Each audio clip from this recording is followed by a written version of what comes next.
Hey guys, welcome back to the channel. This is story about what if Kurama sends Naruto back to a week before they are Genin part 1. Before I start, please do support for more amazing content and comments for part 2. Do consider to subscribe my channel and share my video to your friends and check out the description as well. Let's start the video. There they sat, back to back, breathing heavily. They fought once more as a team. We did it, the war's over, a pink-haired girl said. Yes, but with great loss, a blue-eyed blonde replied. I know, the pink-haired girl muttered as tears came to her eyes. She couldn't hold it in any longer. Sakura, we may be that last 3 alive now, a dark-haired boy began. Kakashi, the Konoha 12, the other senseis, the dark-haired boy continued on. It had been almost 3 months since they last saw someone they actually knew. That was when Shikamaru, Niji, Sai, and Shino were sent out to take out a base. The 7 of had been the last of the Leaf Village. Now it was just the 3 of them left. Everyone else had died before this. No one had the time to mourn those that had died. After all, there was a war going on. The war had changed many people. Sasuke, you don't have to remind me that no one else is left, Sakura cried through tears. What do we do now? I can't even really move. I think I know of a way, the blonde boy began to say.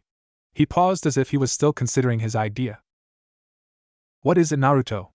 Sasuke asked his best friend. Sasuke had teamed up with them after rekilling Orochimaru. The 3 of them had teamed up in the end to fight off Madara. Obito had died the same day as Kakashi did. I have talked to Kurama. He knows of a way we can go back in time. To before all of this, we can stop a lot of things from happening. We could save everyone. We wouldn't have our full power, just our knowledge of this time, and any jutsus we know. We just have to relearn them, and build up our body strength and stamina. Naruto explained. Really, we can go back? We can save everyone? Sakura asked hopefully. We can. Kurama doesn't know how far back we will go, but far enough that we can stop a lot of this from happening, Naruto replied. Let's do it, Sasuke suddenly said. It's a chance for us to start over and save everyone. I didn't care much for everyone else, but they are important. Maybe this time around I can actually make a bond with the others. I am in too. How does it work? Sakura asked, turning to Naruto. Kurama will do it. Just add your chakra in with mine, Naruto answered. Both nodded in understanding, before they placed a hand on his shoulder. A few minutes later there was a flash of light, and the 3 friends blacked out. Naruto's POV. Naruto! A familiar voice I hadn't heard in a long time shouted. I opened my eyes, and just in time for me to see an eraser coming at me. I caught it in midair before it could hit me. Why was this eraser being thrown at me? Iruka? I called out loud, slightly confused. I almost jumped in surprise when I heard laughter from around me. I was in the academy. It worked. The jutsu worked. I made it back before I became a genin, but how far back? Naruto, why were you sleeping? This is the 3rd time this week, Iruka asked with a sigh. I had to really fight the urge to hug him. Iruka had died not long after Kakashi. Well, I didn't sleep well last night. I had a nightmare. That sounded like a good excuse to me. Fine, I will let it go. I don't want you falling asleep in my class anymore, Iruka replied as he turned back to the board to continue on with the lesson. As soon as Iruka turned his back, I searched the room. Did Sakura and Sasuke make it back too? I looked towards Sasuke's usual spot in the academy. There he was, staring out the window. I wonder if it's actually him from the future.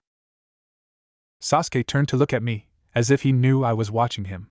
Once his eyes met mine he smirked, and then signaling me. It was him. The 3 of us made up our own signals during the war. I quickly signed back, before turning away from him to check if Sakura had made it back too. It also helped that since we had been shinobi for a few years, you can easily pick up if someone is watching you. Just like with Sasuke, she was sitting in her usual seat next to Ino, not very far from Sasuke. Sakura didn't look at me at all, but a few minutes later she turned towards me quickly, while Iruka's back was turned. She signed in my direction. I signed back when she turned her head to look at me again a few minutes later. Good, we were all here, now class just needs to end. We had a lot of planning to do. I really needed to find out what the date was. Luckily Iruka always put it on the board every day. I looked back to the board to find the date, where Iruka always had it. So it's a week before our genin exam. We could work with that, but once we start working with Kakashi we will have to be more careful about what we show. Or we could always freak him out a little. Naruto held in a laugh. That sure sounded like a fun idea. It wasn't much longer for class to end. Before I left, I made sure to give Irika a quick hug. I couldn't hold it any longer. Hopefully, I could control it when it came to everyone else. I did pretty well during class without shouting in joy and hugging everyone in sight. I met up with Sakura and Sasuke soon after at the tree in front of the academy, next to the swing I always liked. So what's the plan, Dobe? Sasuke asked as soon as I was close enough to hear. I should have known. I am going to be stuck with that name forever. Stupid bastard, he knows I am way stronger than him. Knock it off, you two. I don't want to listen to you guys fighting. I really don't have the patience to deal with the two of you. Sakura sighed. She knew how they could get. I quickly pushed out my chakra to make sure no one would overhear our conversation before finally answering Sasuke's question. So we have a whole week before our Genin exams. Right now is the easiest time for us to train without raising any suspicion. So we can train after class and during the weekend. We have to get as strong as we can before the Chunin exams. That is our first big problem, I explained to them. Sure, wave plays a big part too, but not as big as the Chunin exams. Okay, that sounds like a pretty good plan for now. We can always add details later. So let's go start that training, Sasuke declared. Sasuke started to walk away from them and head towards the nearest training grounds. We probably should look for a training ground that no one uses, like at all. We will cause too much attention if we train in training grounds that are more commonly used, Sakura suggested. We both agreed with her. We definitely did not want to gain any attention. At least not yet. The three of us then set out to find an unoccupied training ground. No one's POV. The three time travelers spent most of the week training and going over plans for the future of Konoha. The Genin exams went much like the same as before, even dealing with Mizuki. Though this time Naruto copied down other jutsu that the three of them could use. Team 7 were now sitting in the classroom waiting for Kakashi. Though this time they were well ready for their tardy sensei. So Kakashi will be here in what, like 2 hours? Sakura asked. Yeah, so we are going to have fun with this, right? Naruto asked his two best friends. Oh, we are. Otherwise we would have to wait until the wave mission for anything exciting to happen. At this point everything will be boring till then, Sasuke replied. Naruto, I am so glad you got that stick out of Sasuke's ass. Now he actually interacts with the world. Sakura laughed at her own words. Shut up. Back then all of you just annoyed me, Sasuke grumbled. Look what you did, Sakura. You are turning him back to being a brooding bastard, Naruto replied with a snicker. Sasuke grumbled again. You two are so getting your ass kicked when we spar. Sure, Sasuke. Sakura stopped in her sentence when the door opened to show Kakashi's gravity-defying silver hair. The three of them held the urge to hug him. Well, 2 out of 3. Sasuke doesn't really hug anyone. After all, Kakashi was like their big brother/parental guardian. Sakura was chewing on her bottom lip to hold herself back. The other two weren't faring much better. Meet me on the roof, and with a puff of smoke he was gone. Naruto, Sasuke and Sakura sat across from Kakashi, silently observing each other. Okay, why don't we get to know each other a bit? Kakashi said after looking each of them over. You go first, sensei, that way we can have an example, Sakura replied. After all, they have to somewhat play along. Alright, my name is Kakashi Hatake. I have some likes and dislikes. A few hobbies. My dream, well, I had one the other day. The three soon-to-be Genin nodded. They already knew what he was going to say. Kakashi pointed to Sakura. Pinky, your turn. Okay, I am Sakura Haruno. I like my friends and family, cooking, healing people, training, books. I dislike a guy, people who judge others before they know them. My hobbies: training, healing, cooking, reading. My dream is to become the best medic ninja in the world, even better than Tsunade of the Sannin. And to help my friends with their dreams. Kakashi was definitely surprised with her introduction. None of it matched her academy profile. Plus her hair was now shorter, and she was wearing more suitable ninja clothes. Alright, the dark-haired one, your turn. I am Sasuke Uchiha. I like my friends and family, training, tomatoes, reading, shogi. I dislike a man, people who can't see the difference between a kunai and a scroll. My hobbies: training, reading, shogi. My dream is to become an Umbu captain, and be one of the strongest ninja in the world. This added even more confusion to Kakashi. Sasuke's academy profile didn't match this introduction either. It said he wanted to get revenge on his brother. Okay, now for you, Blondie. Naruto smiled. I am Naruto Uzumaki. I like my friends and those I consider family, training, ramen, sealing, the village, food, training, reading, and protecting others. I dislike a certain dude that ruined everything. My hobby's training, creating seals, writing, reading other things I can't really think of at the moment. My dream is to always protect my precious people no matter what, and always be there for them. Even if it puts my life and dreams behind theirs. I also want to become the strongest Hokage there ever lived. So that I will be able to protect my precious people and everyone that lives in the village even if they hate me. I want to become one of the strongest shinobi in the entire shinobi world. Also that none of my precious people have to suffer. There was a long silence after Naruto's introduction. Sasuke and Sakura both glanced at him. No one could ever figure out how Naruto just seems to capture everyone's attention with his speeches. They are one of the many things that make people believe in him. It's something that the Konoha 12 and many others pondered about Naruto. Kakashi was almost utterly confused by Naruto's introduction didn't match his academy record either. He also seemed to care very deeply for people who are precious to him. Not many ninja care as much as that for their comrades. Naruto claimed to care for them a whole lot more than the average shinobi. Even to people he barely knew, and even to the village that hated him. Alright, tomorrow we will start with some survival training. Just with the 4 of us. Sakura sighed. She was going to have to ask in order for this conversation to move along faster. But we did survival training in the academy, why do we have to do more? Kakashi chuckled, he would surprise them now. Because all teams have to do this. Out of 27 graduates, only 9 will pass. It has a 66% failure rate. None of Genin from the future showed any surprise by this. What the heck was up with this team? The academy record stated that he would get the revenge-obsessed last Uchiha, a fangirl, and a dead last idiot. So far they didn't show any of that. He might have to talk to the Hokage about this. Anyways, meet me at Training Ground 7 at 6 a.m. tomorrow. Kakashi paused for a minute. Oh, and I would suggest that you don't eat breakfast, you might throw up. With that, Kakashi was gone, leaving the 3 Genin alone. What should we do now? Sakura asked, turning to her 2 teammates. I think we should start hanging out with the others. If we can get them to start improving early, then there will be less stress of us. We won't have to worry about them getting hurt. As you know, in the future we're not always there to save them. Naruto explained. Then how do you propose we actually do that? Sasuke asked. They are not going to just do as we say. I know. We can have a congratulatory picnic. We tell them we want to celebrate the 9 of us passing the actual test. Sakura suggested. We can have it at Training Ground 7. That's not a bad idea. We could spar against each other too.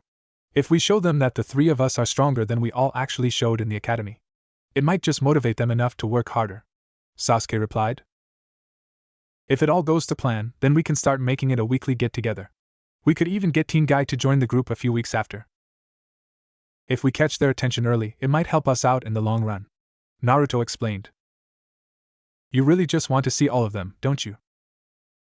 Of course I do, Sakura. They all either died or were captured. I want all of us to live this time around. I am going to try my hardest to keep it that way. Naruto replied. I think that should work for now. Let's go track the teams down. We can plan our first get-together after our test tomorrow. Sasuke said. So who should we look for first? They all might be home by now. No, I remember Shikamaru telling me that they were at the barbecue place till evening.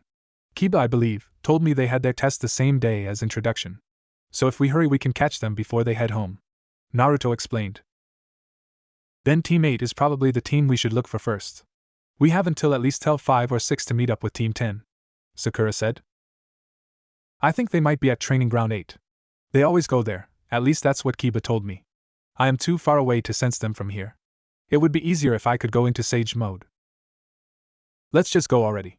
Sasuke interrupted as he jumped down from Academy roof to another smaller roof nearby. It didn't take long for them to find Team 8. Kurenai raised an eyebrow at the 3 of them when Team 7 walked into the training grounds. Weren't they supposed to be with Kakashi? What are you 3 doing here? Kiba asked as soon as he spotted them. We just wanted to know if you guys wanted to come to our congratulatory picnic at Training Ground 7 around 1 p.m. tomorrow? Sakura explained. You want us to go on a picnic with you? Kiba asked, as Akamura barked from on top of Kiba's head. We're planning to invite Team 10 too. We were planning to do a little sparring. If you are up to it, of course. Sasuke smirked. They were definitely going to come now. I think it will be a great idea. I will go. Hinata shuddered as she poked her fingers together. That's awesome, Hinata. What about Yoshino? Kiba? Naruto asked in excitement. This was going just how he wanted it. I suppose it would be a good idea. I will go, Shino responded. Fine, I will go too. It will even give me a chance at kicking your ass in a spar, Kiba said quite loudly. We will see about that, dog breath. I am way better than you think, Naruto replied with a foxy grin. Kiba huffed, I will believe it when I see it. Well, we should probably go now, so that you can get back to training. Bye, see all of you tomorrow. Sakura butted in, before Naruto and Kiba could start a bigger argument. Right, we still have to talk to Team 10, Sasuke added. Bye guys, bye Kurenai-sensei, sorry for bothering your team, Naruto cried out, before the three of them jumped into the trees to head to the barbecue place. Man, I am starving. You're always starving, Dobe, Sasuke replied as they jumped from roof to roof. Shut up, team. I can't help that I am hungry. Though too bad it's not a ramen place. I haven't had any in a long time. You had some yesterday. Right after we trained, Sasuke replied. Oh yeah, well it's still a long time. Before we came back I hadn't had ramen in months. Both of you knock it off. We're here, Sakura stated as they dropped down at the entrance of the barbecue restaurant. Good thing the owners are okay with me being here, Naruto pointed out as they walked in. There they are, Sasuke pointed to Team 10 at a small booth. Shikamaru looked absolutely bored. Ino was shouting at Choji for eating all the food, and Asuma looked almost as bored as Shikamaru. Hey guys! Naruto shouted at them, as they walked up. What are you three doing here? Aren't you supposed to be with Kakashi? Asuma asked. We have our test tomorrow. We came here to ask the three of you something, Sasuke replied, turning towards the three 12-year-olds of Team 10. What troublesome thing is it? Shikamaru asked with a yawn. Yeah, forehead, what do you guys want? Ino added. All three younger members of Team 10 looked at them for an answer. We wanted to know if you guys wanted to come to our congratulatory picnic. Teammates going. We will probably spar a little too, Naruto answered. Where at and when is it? Choji asked. Training Ground 7, tomorrow at 1 p.m. Are you in? Sakura asked. I will go, anything to be with my Sasuke-kun, and to beat you, forehead, Ino shouted. I don't think so, Ino pig. I can easily beat you, Sakura replied. That's a lie, forehead, Ino argued. Naruto ignored the two fighting kunoichi, so will you guys go? Sure, it's free food. All of us probably won't get to hang out much once we start missions and stuff, Choji replied. You never know, Choji, we could always make this a weekly thing, Naruto replied knowingly. I was also planning on bringing a shogi board. Hopefully someone else is good enough to beat me. We all know Naruto can't, Sasuke stated. Hey, I have you know. I am pretty good at it. I beat you a few times, Naruto grumbled. Sure you do, Dobe, Sasuke replied with a smirk. Troublesome, I guess I will go. Maybe I will get a chance to stare at some clouds. I might even take you up on your challenge, Uchiha. Looking forward to it then. We should probably go before Sakura and Ino trash the place, Sasuke replied, pointing to the two arguing girls. Good point. Sakura. Come on, we are leaving. We still have stuff to do, Naruto yelled to her. The two arguing girls stopped shouting at each other when Naruto called to Sakura. Oh right. Well, bye Ino pig, see you tomorrow, Sakura said as she began to walk towards the front door. Bye Shikamaru, Choji, see you tomorrow, Naruto waved to them. Bye Asuma-sensei, sorry we disturbed your team meeting. With that, the three of members of Team 7 left. Ino sat back down in her seat beside Choji. What's with Team 7? They are acting quite troublesome. I don't think I have ever seen Sasuke talk that much, Shikamaru mumbled. Yeah, they seem different, Choji added. But didn't you say Naruto was always troublesome? I did say that. He is more troublesome than anyone I will ever know, Shikamaru replied. Alright boys, that's enough talk. We will meet tomorrow at 9. I will make sure your training's done before 1. Asuma interrupted them. Training Ground 42. After training for a few hours, Naruto, Sasuke, and Sakura sat under a tree to discuss their plan for the next day. Getting the teams to agree about the picnic went well. Now all we have to do tomorrow is pass our test with Kakashi, Sakura said to her teammates. Yeah, luckily we know everyone pretty well, Naruto began. So at this moment, our current level is where it was during the end of the Chunin exams. Except I can't use Rasengan or Toads until I sign the contract and train with Erosanin. It would be too suspicious if I can just use it out of the blue. So I need to increase my speed and strength for now. Maybe add a few more wind jutsus. Naruto explained. We're all in the same boat here, we can't use anything extreme yet, unless we have to. Sasuke replied. Luckily our teamwork is back in sync. Since we work well with each other, we should be able to surprise Kakashi. He will probably underestimate us for the test anyways. So far we have the advantage. Let's go rest up and eat something. Wait, why didn't we eat when we were at the barbecue place? I don't know. You were talking about being hungry before we got there. Come on, we can go eat something now. Sakura replied to Naruto's question. Sakura, you are going to have to bring the food for the picnic. Sasuke suddenly said. Right, because if I let the two of you get the food, the only food that would be in the basket is ramen and tomatoes. That's not true, I would bring other things. Besides, there isn't anything wrong with ramen. There isn't anything wrong with tomatoes either. They're healthy for you, Sasuke commented. Sakura sighed. You two can't really cook much anyways. Naruto will get overpriced for food or get spoiled food if he bought stuff at the store. And you, Sasuke, wouldn't even take the time to bring other food. Well, that's why you're bringing the food, Naruto replied. Come on, let's go already. The next morning at Training Ground 7. Kakashi arrived at Training Ground 7 at 10 am. No one was in sight. He could feel their chakra signatures, but he couldn't see them. A puff of smoke suddenly appeared in front of him, only to reveal his team. All three looked refreshed and ready to go. Sorry we're late, Sensei. You see, my alarm doesn't work, so I got up late. And on the way here I found a drowning fish that needed saving. I had to save it, you see. Every life is important, Naruto replied with a straight face. I was late because as I was leaving, a cat jumped through my window and into my house. I had to get him out before I could leave. He ran all over my house and broke a lot of things. My parents made me clean it up, Sakura replied. I was late because my alarm clock was broken, so I had to go buy a new one. There was a long line at the checkout counter, and sadly the line was filled with mostly fangirls, Sasuke explained. Kakashi's sweat dropped. Are my excuses that bad? If they were going to be ninja, they would have to be more serious. Okay, well, let's start the test. Kakashi pulled out 2 bells. You have to get these from me, and you have until noon to do so. But there's only 2 bells, Sensei. I know, only 2 of you will be getting a bell. One of you won't get a bell, and that person will be tied to the pole with no lunch. That person will also be going back to the academy, Kakashi explained. Kakashi smirked behind his mask. He got them now. But to Kakashi's surprise, they didn't react to it at all. What was up with his team? Kakashi set the timer to an alarm clock he had brought to noon, and sat the clock down on the middle stump. Begin. With those words, Team 7 vanished into the trees. Weird, I can barely sense them anymore. Do they know how to suppress their chakra? Kakashi thought. My team sure is interesting. I wonder what they can do. Kakashi then proceeded to pull out his beloved orange book from his pouch. A few minutes later he had to jump away from a barrage of kunai and shuriken. To his surprise, Sasuke came charging at him as a fast pace for a genin. Kakashi went to intercept Sasuke when he felt another presence coming at him from behind. He discovered that it was Naruto. So maybe they will figure out my test. Kakashi quickly put his book away. He would need both of his hands to fend the two of them off. The two jumped away from him, and both slid into a taijutsu stance. The two proceeded to attack him at once, one attacking where the other wasn't.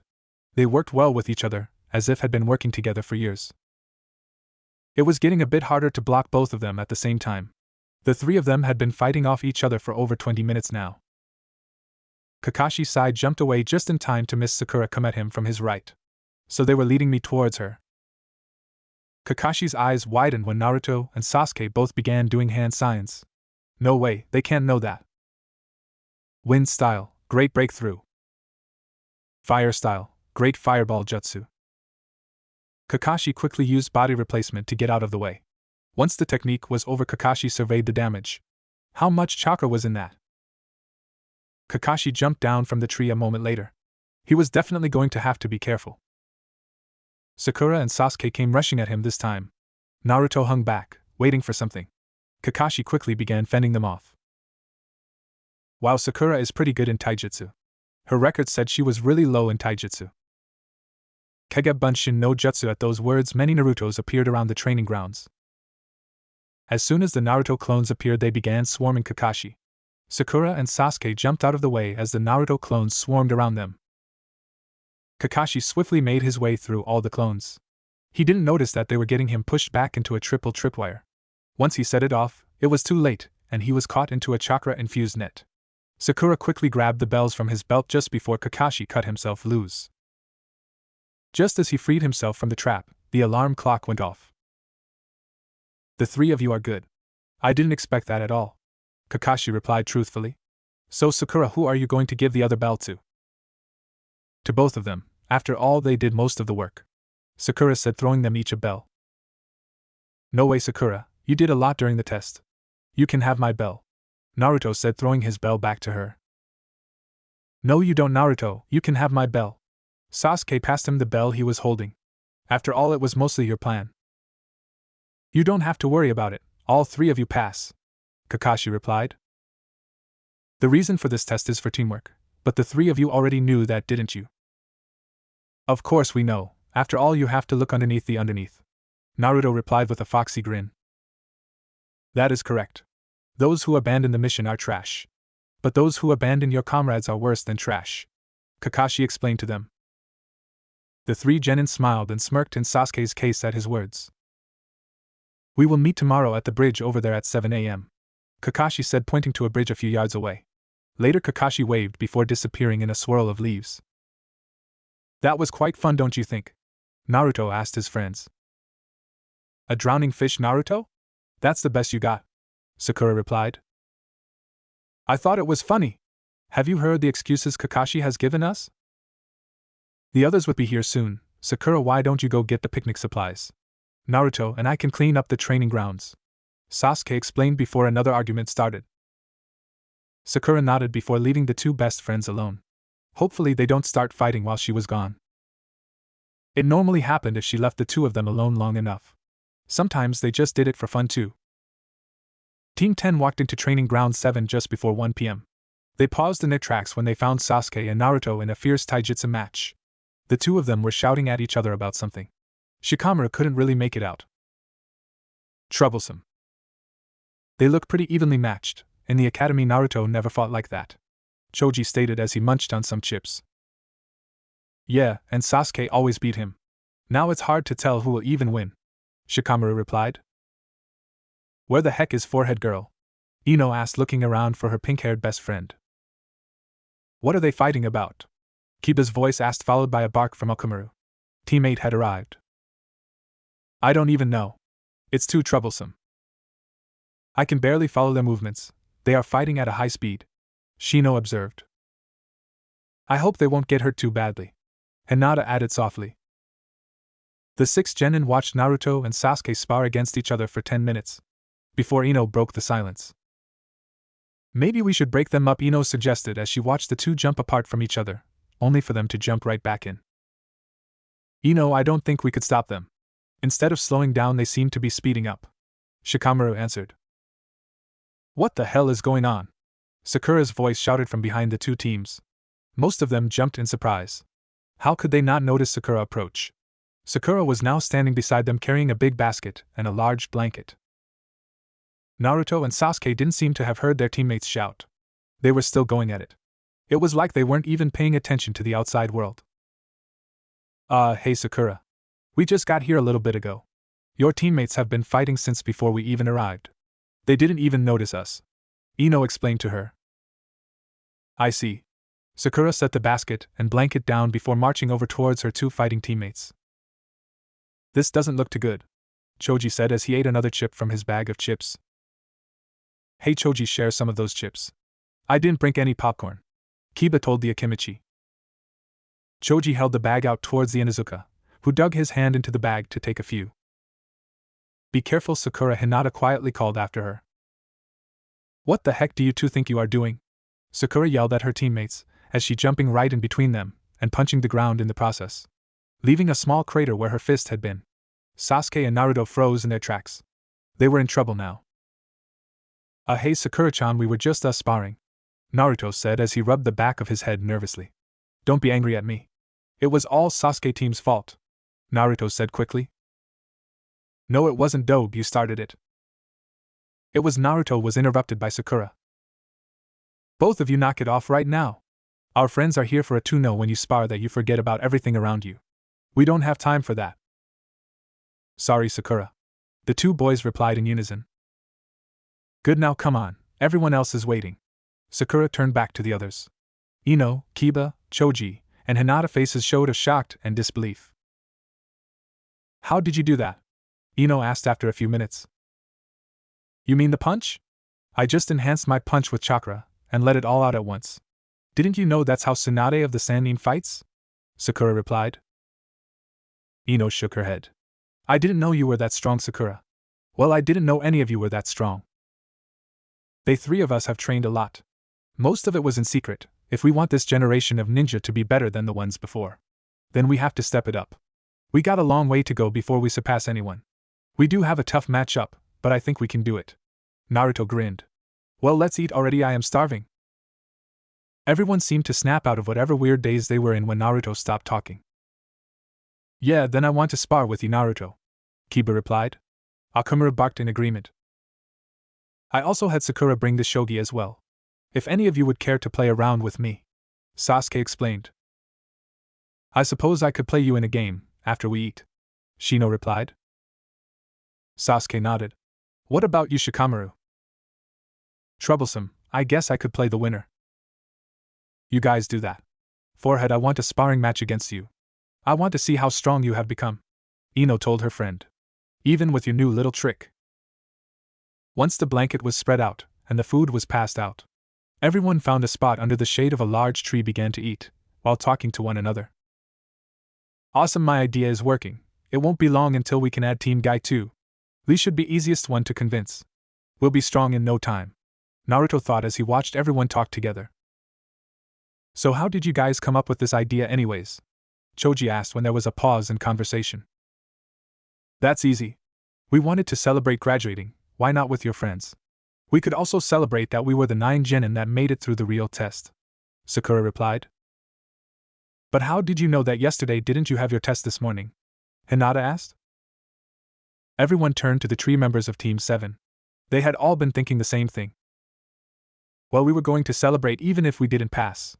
Though I knew we would pass from the start. Our team consists of the last Uchiha, a kunoichi that will become the best medical ninja ever, and me, the future Orange Hokage, Naruto replied. What's wrong with all of us hanging out anyways? We're all friends. You only get stronger by protecting and working together with your precious people. That's really nice of you, Shino commented. Friends seem very important to you. Aren't they for you? Sasuke replied. It's almost the same way with your bugs. Think of it like a big hive working together to protect one another. I will always cherish my friends no matter what. There is too many things in life we take for granted. One moment it's there, and the next it's gone. I don't want to lose anything if I can help it, Naruto added. You talk as if we are all going to die tomorrow, Shikamaru analyzed. You're really troublesome, Naruto. Crap, I forgot how smart Shikamaru is, Naruto thought before grinning. I wouldn't be me if I wasn't, no would I. Naruto turned to Kiba, who was giving the rest of his food to Akamaru. So Kiba, you still up for that spar? Hell yeah. You're going down, just me and you though. Taijutsu only, Kiba replied. Alright, that's fine with me. If anyone else wants to join in, we will be over there, Naruto explained as he walked away with Kiba. Come on, Forehead, we can use the other side of the training grounds, Ino said, grabbing Sakura's hand and dragged her to the other side of the training grounds. So let's see how good you are, Shino, Sasuke said as he took out the shogi board from the large picnic basket. Hinata, if you want to play too, just ask, Sasuke explained to the shy girl who was watching Kiba and Naruto spar. Hinata nodded her head. Okay, I am fine right now. Just at the edge of the training grounds, hiding stealthily in the trees, were Team 7, 8, and 10 senseis. Your team is weird, Kakashi, Asuma commented as he lit up a cigarette. I don't think I have seen anyone like them. I have noticed. During the test, they teamed up on me right away. If they had actually acted as their academy records say, then I would have gotten the worst team. Now it seems like I have the best team out of the three of us. I bet they could even match up against Guy's team. I haven't really figured them out yet, but I will. My team's not bad, all three will be great trackers someday. If they keep working in a group like this, things might just get interesting. Kurenai replied. My team has good teamwork. I would expect that from Genin, whose parents are the Ino Shikacho. Asuma explained. Naruto just might have the right idea. I think we observed them long enough, let's go, Kakashi said after a few minutes.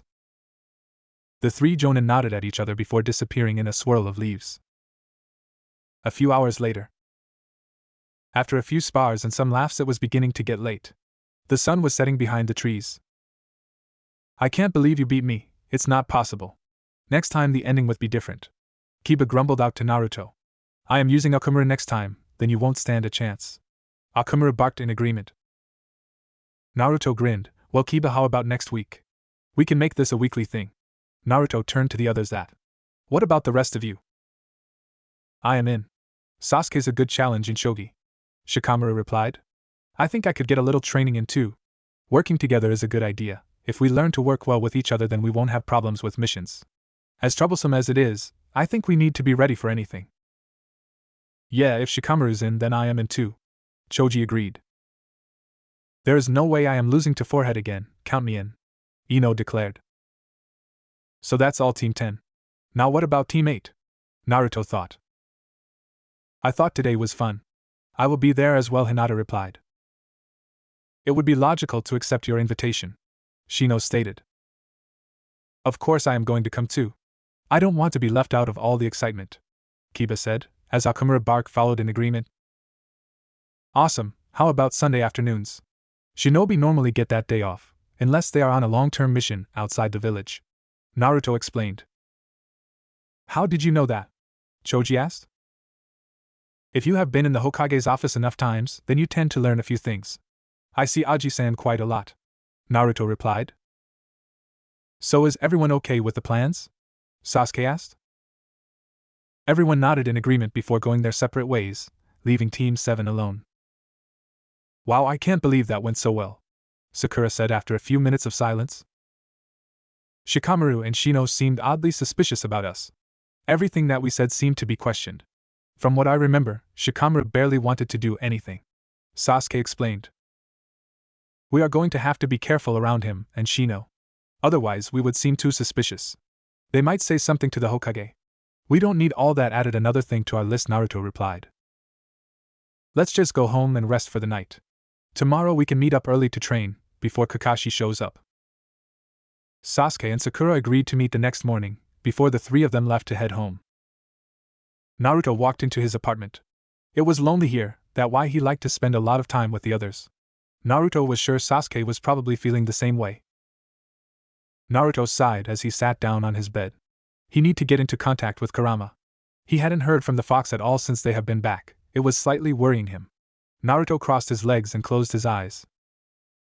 Meditating was an easier way to get into contact with him. At least as of now. If Kurama didn't come back with them, then he was stuck with the old Kurama, who hates his guts. Naruto breathed in deeply before exhaling. Kurama's cage appeared in front of him. Good, he wouldn't have to walk through long water-filled hallways. Kurama, are you there? Naruto called into the darkness. Naruto waited for a few minutes, listening for anything. Kurama? Naruto called out again. This time Naruto heard deep breathing. Kit, is that you? A deep voice called out to him. Kurama, you came back with us. Naruto smiled. This made everything a lot better. I did come back with you, but there is something you should know. As I was doing the jutsu, I felt another presence at the last second. Kurama explained. What do you mean? Someone came back to the past with us? I think so. I felt extra chakra signatures flow through your body. It was last minute. I didn't know who it was. That's why I haven't been able to talk to you lately. It was a long trip. The jutsu took a lot out of me. 3 people wouldn't have made me this tired. There had to be at least 3 other chakra signatures, Kurama explained. Well, I am glad you got to come along. It helps me out. It couldn't have been an enemy. They were all dead. At least I think so. I didn't feel anyone there. Well, I guess we were all low on chakra, Naruto thought as he started to pace in front of Kyuubi's cage. I am sorry, Kit. It was so last minute that I couldn't even tell you who it was. I was too focused on the jutsu, the nine-tailed fox demon replied. It's alright, Kurama, I think I know who it might be.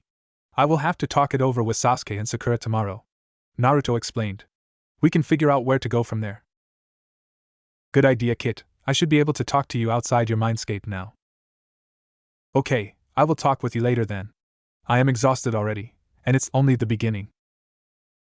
Naruto opened his eyes to find himself back in his apartment. That sure takes a load off my shoulders. Now for bed. Naruto mumbled as he started doing his evening routine. Tomorrow will be the start of Team 7's first day of being a Genin. It was early the next morning when Naruto walked into Training Ground 7. Since no one is here yet, I can train on my own for a bit, Naruto said to himself, before making 40 clones. Alright, I want 20 of you to work on tree climbing. The rest of you work on cutting those leaves, Naruto instructed as he pointed to a tree full of leaves. On it, boss, the clones replied in unison. Once the clones began working, Naruto started to stretch out his muscles, and started to think about his conversation he had with Kurama last night. If it's the 3 I am thinking of, then for now we should be okay. I need to make sure though. If I am wrong, then it will mess up everything. But if I am correct, then it will be an advantage for us. This is so frustrating. What if it was an enemy? Naruto paused in his thinking. I need to stop freaking out. I am making it worse than it actually is. I need to calm down, Naruto thought. That means for now I probably shouldn't tell Sakura or Sasuke, Naruto said out loud. Shouldn't tell us what? Sasuke's voice broke Naruto out of his thoughts. Naruto turned around to find Sasuke and Sakura watching him. How long had they been there? I must have been too busy with my thoughts to sense them. Oh, I was just thinking how maybe we should bring in Team Guy earlier than planned, Naruto lied. Though he was thinking about that, Naruto didn't want to stress either of them out. Since 3 someones possibly had come back with them, they already had enough to deal with right now. Maybe we should. Both Niji and Lee are really good taijutsu users, Sakura replied. Tenten is really good with weapons too. If I remember correctly, she was pretty strong. Sasuke nodded in agreement. It's not a bad idea to consider. I think we should at least go a few more weeks without them. It would be too overwhelming all at once. We can bring them in sometime before the wave mission, which is in a couple of months? Yeah, I remember it was after a captured Tora. It was like our 3rd time that week casing that cat, Naruto replied. The 3 of them shivered in unison. Every Genin team hated that mission. So what's with the clones? I thought you said you didn't want to use them too much right away? Sasuke asked. I know I said that, but as everyone knows, my chakra control sucks. If I can get it high enough, all of my jutsu will take less chakra, Naruto explained. Yes, because you run out of chakra all the time, Sasuke replied sarcastically. You have enough chakra to equal a Kage at 12, and your chakra capacity is still growing. Naruto rubbed the back of his head. I know that, it is why I can't learn certain jutsu as fast, because of my control. Alright guys, that's enough for now. Let's just get to training before Kakashi shows up, Sakura interrupted them as she dug in her ninja pouch for a scroll. With that in mind, Team 7 trained for a few hours before Kakashi showed up. They were making a great headway in their training. It was nearing 8 am, and the 3 members of Team 7 were taking a break. I bet you guys $10 that Kakashi will show up earlier than usual, Naruto suddenly said. You're on dope. There is no way Kakashi is showing up earlier. Why would he? Sasuke replied. I am with Sasuke on this, Naruto. There is no way Kakashi will be here in less than 2 hours. It's already been almost an hour. A few minutes later, Kakashi arrived. Yo! Sorry I am late, a black cat crossed my path, so I had to take the long way around. Sasuke and Sakura grumbled as they pulled out the money and handed it to Naruto. I always forget how extremely lucky you are with bets, Sakura mumbled. I should have known. That bet was so out of nowhere, Sasuke commented. Well, now that we are all here, let's go get our first E-ranked mission, Kakashi said as he began to lead the way, his book already out. Sasuke and Sakura grumbled to each other all of the way to the tower. Naruto just grinned. They fell for it almost every time. Hey Ji-san. Iruka-sensei. Team 7 is here for our mission, Naruto shouted as he burst into the mission room. Hiruzen chuckled at Naruto's antics. Naruto sure made everything brighter. Hello Naruto, have you been doing well? Iruka greeted from his spot next to the 3rd. I have, thanks for asking, Naruto replied before turning back to Hiruzen. Hello Naruto, I think I have a few missions for your team. Let me see, there is clearing out a garden, painting a fence, and shopping for some villagers. The third Hokage read from the list of D-rank missions. Hiruzen could have sworn he heard a long sigh from every single member of Team 7. We will take all 3 and be back later, Naruto exclaimed.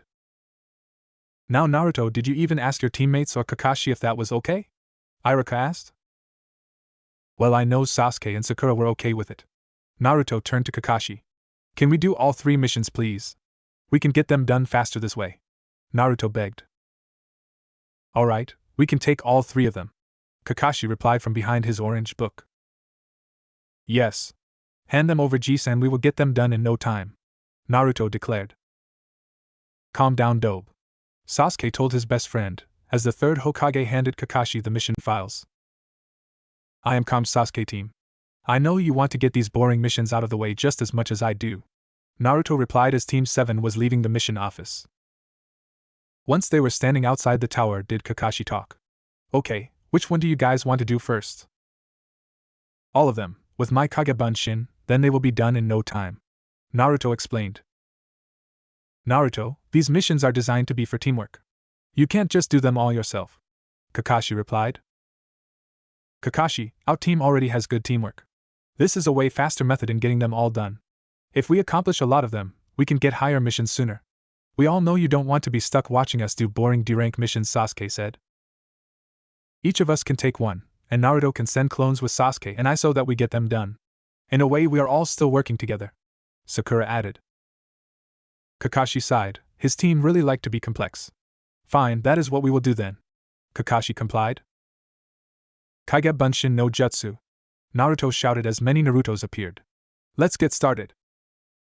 It had been a long 2 weeks of boring missions and training. It became a sort of routine for Team 7.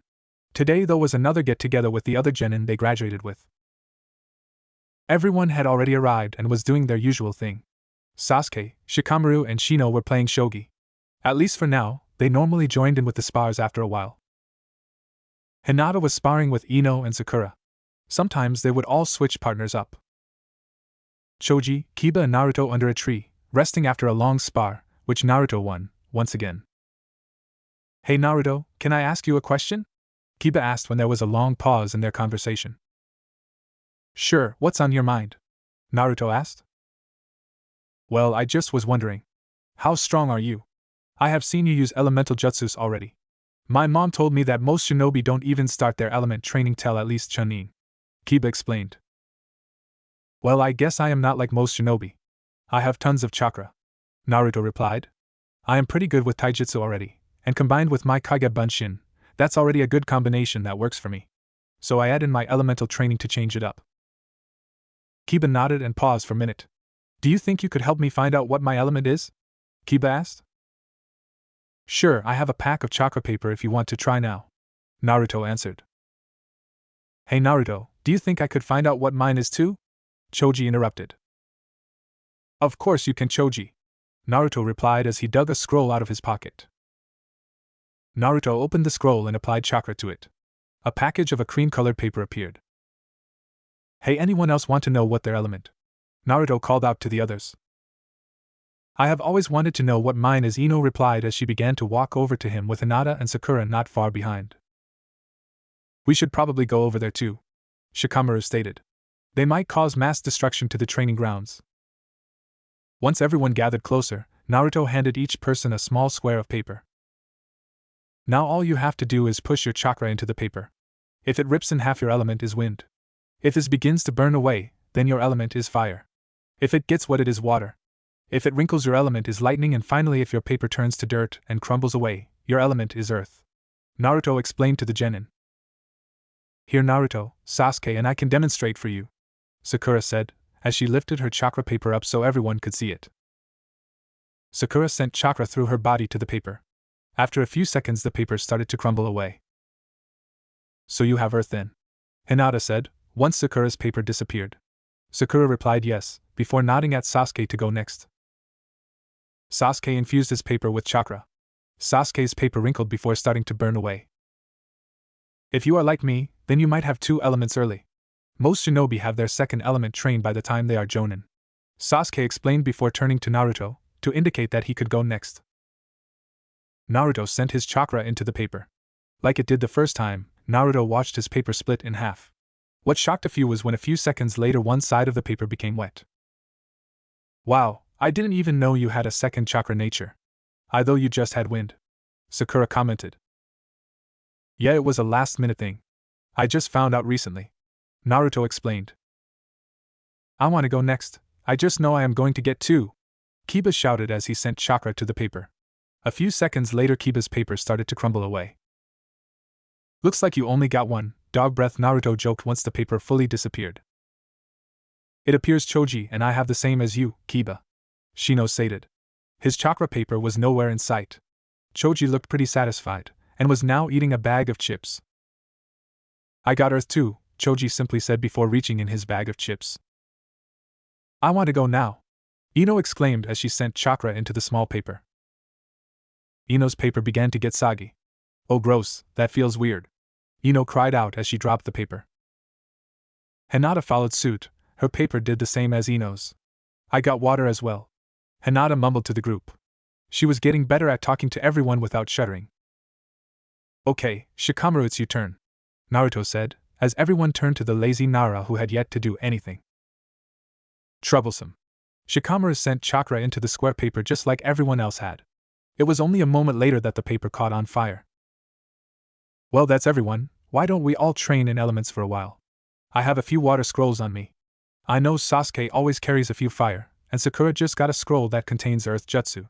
Naruto explained. That's a great idea, Kiba shouted. Once I get a few jutsu down, I will finally be able to kick your ass. I don't think you could beat Naruto, even if your element could win over his. The first few times he fought you, he didn't even use any wind jutsus. Shino explained. Thanks, Shino, I really appreciate the encouragement, Kiba replied sarcastically. Don't worry about it, Kiba. I am sure one day you will be able to win against me. You are really strong too, Naruto said, trying to cheer Kiba up. Everyone has strengths and weaknesses. Even me. Like for example, I totally suck at genjutsu. The most I can do is dispel it. Another weakness I have is that I always let my emotions get the best of me. Shinobi are not supposed to show emotion in battle. Sadly, I can't help it, Naruto explained. That's not all either. I like to save anyone I can, even if they are my enemy at first. I like to believe I can save anyone from the darkness and bring them into the light. I will always be willing to save anyone who needs my help. Even to those who does not want my help at first. The training grounds were quiet. All anyone could do was look at Naruto, speechless. I have never understood how you do that.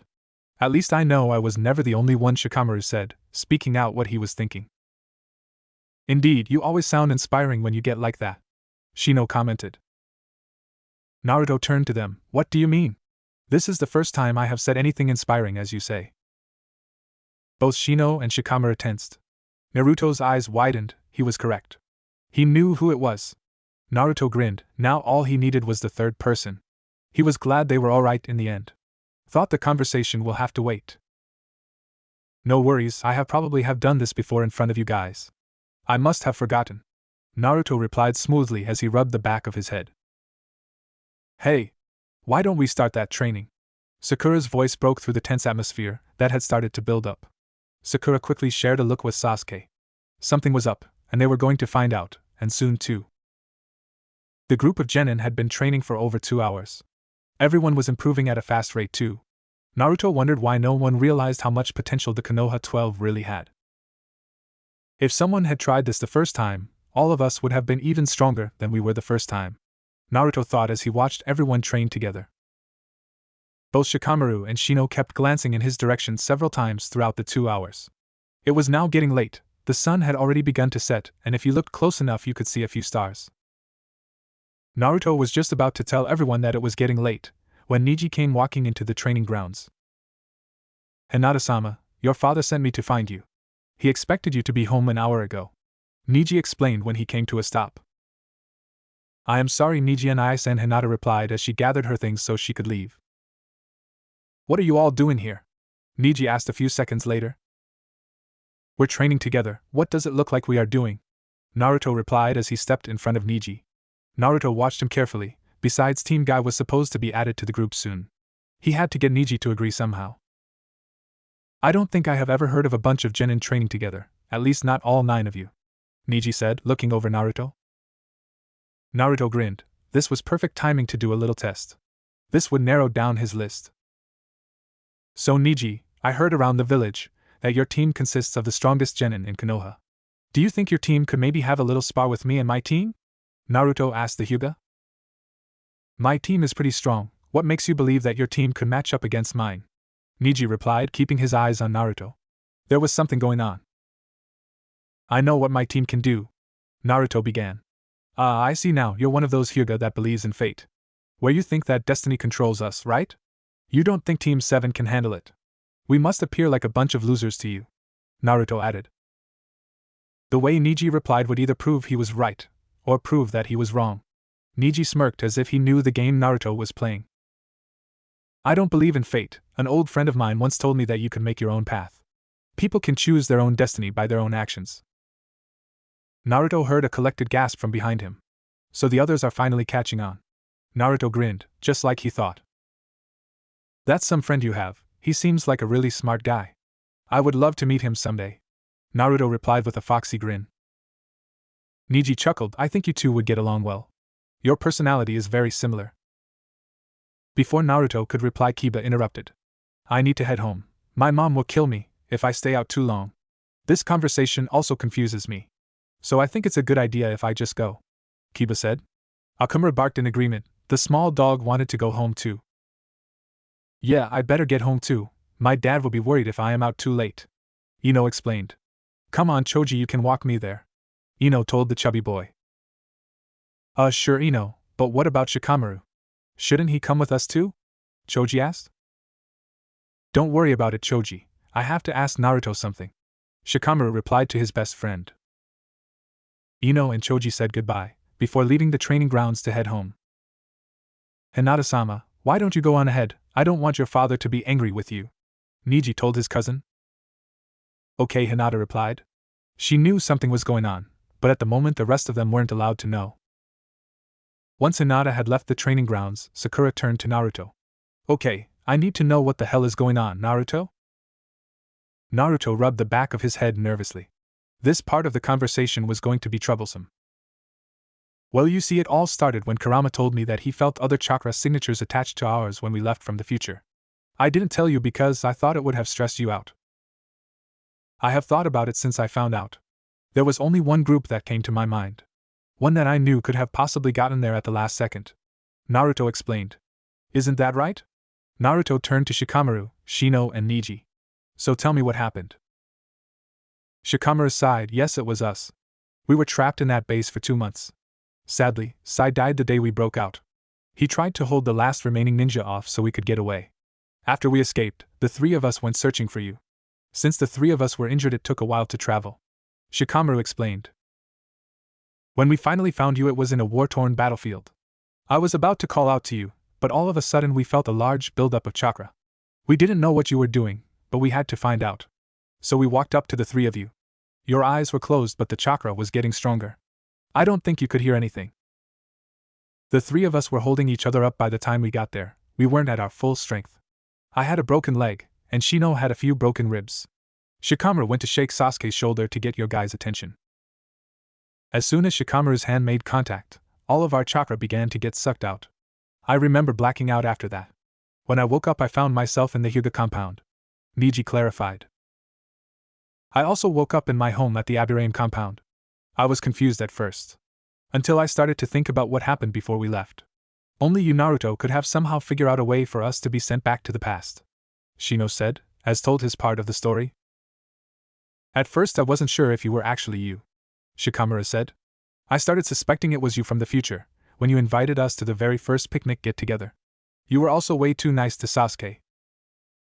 Wow, I wasn't expecting this at all. Being back is a lot to soak in, isn't it? Sakura finally replied. It was at first, but then again I am not like Naruto, who can express his feelings easily, Shikamaru chuckled. Everyone else but Naruto nodded in agreement. Hey, I don't think there is anything wrong about missing everyone. I mean, they all died. Naruto replied, with a serious look. His blue eyes dimmed a bit. We all know, though. That's part of the reason we are all here in the first place. Sasuke commented. So Hyuga, are you going to be bringing your team along next Sunday? Yeah, Niji, you guys should come. Since you are you from the future, it makes my job a lot easier. I don't have to knock some sense into you this time. Naruto added. I guess we could come, you know how Lee is. He loves to spar with anyone. Niji replied. What has everyone been working on? Well, the first 2 times we got together, we only did a few spars. Though we did do element training today, and that went really well. Naruto explained. I figured you would probably join these 3, in shogi. Naruto pointed to Sasuke, Shikamaru and Shino. Who I like to call the supposed geniuses, Naruto said as he made air quotes around geniuses. Supposed geniuses? Sasuke, Shino and Niji asked in unison. Yeah, you know the 3 of you are the quiet/genius/cool one of the each team. Naruto replied. That's what everyone else called you in the first timeline. Really, Naruto, that's how you explain it? Sakura said. What are the rest of us supposed to be then? Oh, I know, Sasuke began. Kiba, Ino, Lee and you, Naruto, are the loud/obnoxious/hyper one of the teams. Yeah, and Hinata, Choji, Tenten and Sakura are the peacekeepers/nice/not good if angered. Shikamaru added. That all sounds about right, it matches each one of their personalities almost perfectly. Shino commented. Sure they do, but I think all of you need us loud ones. Naruto replied. Who else would be able to deal with your guy's silent nature? Only us, of course, we all balance each other out. You are doing it again, you really must not realize that you do it, Sakura said. What do you mean? Do what? She is talking about how you make everything sound positive. You also start going on a rant that for some reason, it causes others to pay attention to. It's only in moments like these that you don't sound stupid. You also didn't say anything negative about anyone. You have always accepted the way you are, and how everyone else is. Sasuke answered. Oh, well, it just happens. Naruto grinned sheepishly, as he rubbed the back of his head. It was a minute later that Naruto added, Hey, I am not stupid, Sasuke team. Troublesome, I think we should call it a night. We can go over plans another time. I really don't want to deal with anything else right now. Shikamaru stated before Sasuke could reply to Naruto. Good idea. Hinata might be a little worried if I stay out too long, after sending her ahead. Niji replied. Oh yeah, we meet every Sunday at 1 p.m. Unless your team is on a long-term mission. Sakura explained. I will see all of you at the next gathering then, Shino said before walking out of the training grounds. Shikamaru and Niji soon followed suit a few minutes later. Once the 2 of them were gone, Sakura turned to Naruto. I can't believe you didn't tell us sooner. What if it wasn't them that had come with us? What if it was an enemy? Naruto, you can't always place everything on your shoulders. We are here to help too. I know that, and I am sorry for not telling you guys. I thought it would be easier not to tell you. Naruto replied. It's fine, Dobe, don't worry about it. Let's all just go home. I don't want to deal with anything else tonight either, Sasuke said as he hid a yawn behind his hand. The 3 bid each other goodbye, before leaving the training grounds just like the others had. 1 week later. Where are we going, Niji? You didn't tell us anything, beside to meet up with you, Tenten asked, as Lee and Tenten followed Niji. Last week, our team was invited to train with this year's graduate Genin. I couldn't say no, they have great potential, Niji replied. Oh, how youthful they sound! I can't wait to see their flames of youth, Lee shouted for everyone in Konoha to hear. Lee, you need to calm down. What if they think your shouting is unyouthful? Niji asked. Niji didn't know why he didn't try this before. It definitely made Lee calm down. Right, I am sorry. Where are we meeting them? Lee replied. Training Ground 7, they meet there every Sunday, Niji explained. Team Guy walked into Training Ground 7 a few minutes later. Everyone else was already there. Like Naruto said, Shikamaru, Shino and Sasuke were playing shogi. Well, 2 of them were, the other was watching. Hinata, Sakura and Ino were talking not far away under the shade of a tree. Naruto was sitting in the middle of the training grounds, both Kiba and Choji standing around him. They were probably trying to figure out what he was doing. Hey Niji! I was wondering when your team would show up. Naruto called to him, as he opened his eyes and stood up. Yeah, sorry we are a little late. These are my teammates Lee and Tenten, Niji introduced. So Naruto, do you still want out teams to spar against each other? Neji asked. Sure.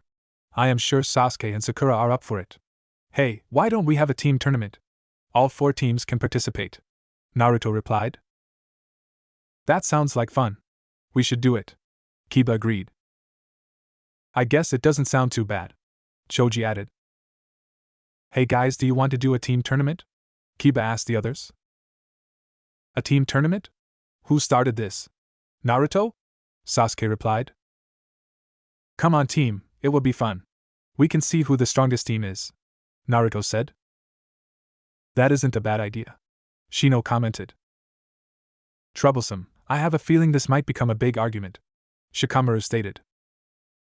I think it is a youthful idea. Lee suddenly cried out. Naruto, I don't want to spar today. We had a 3-for-all yesterday during training. Sakura said. I don't really want either. I wanted to work on element training.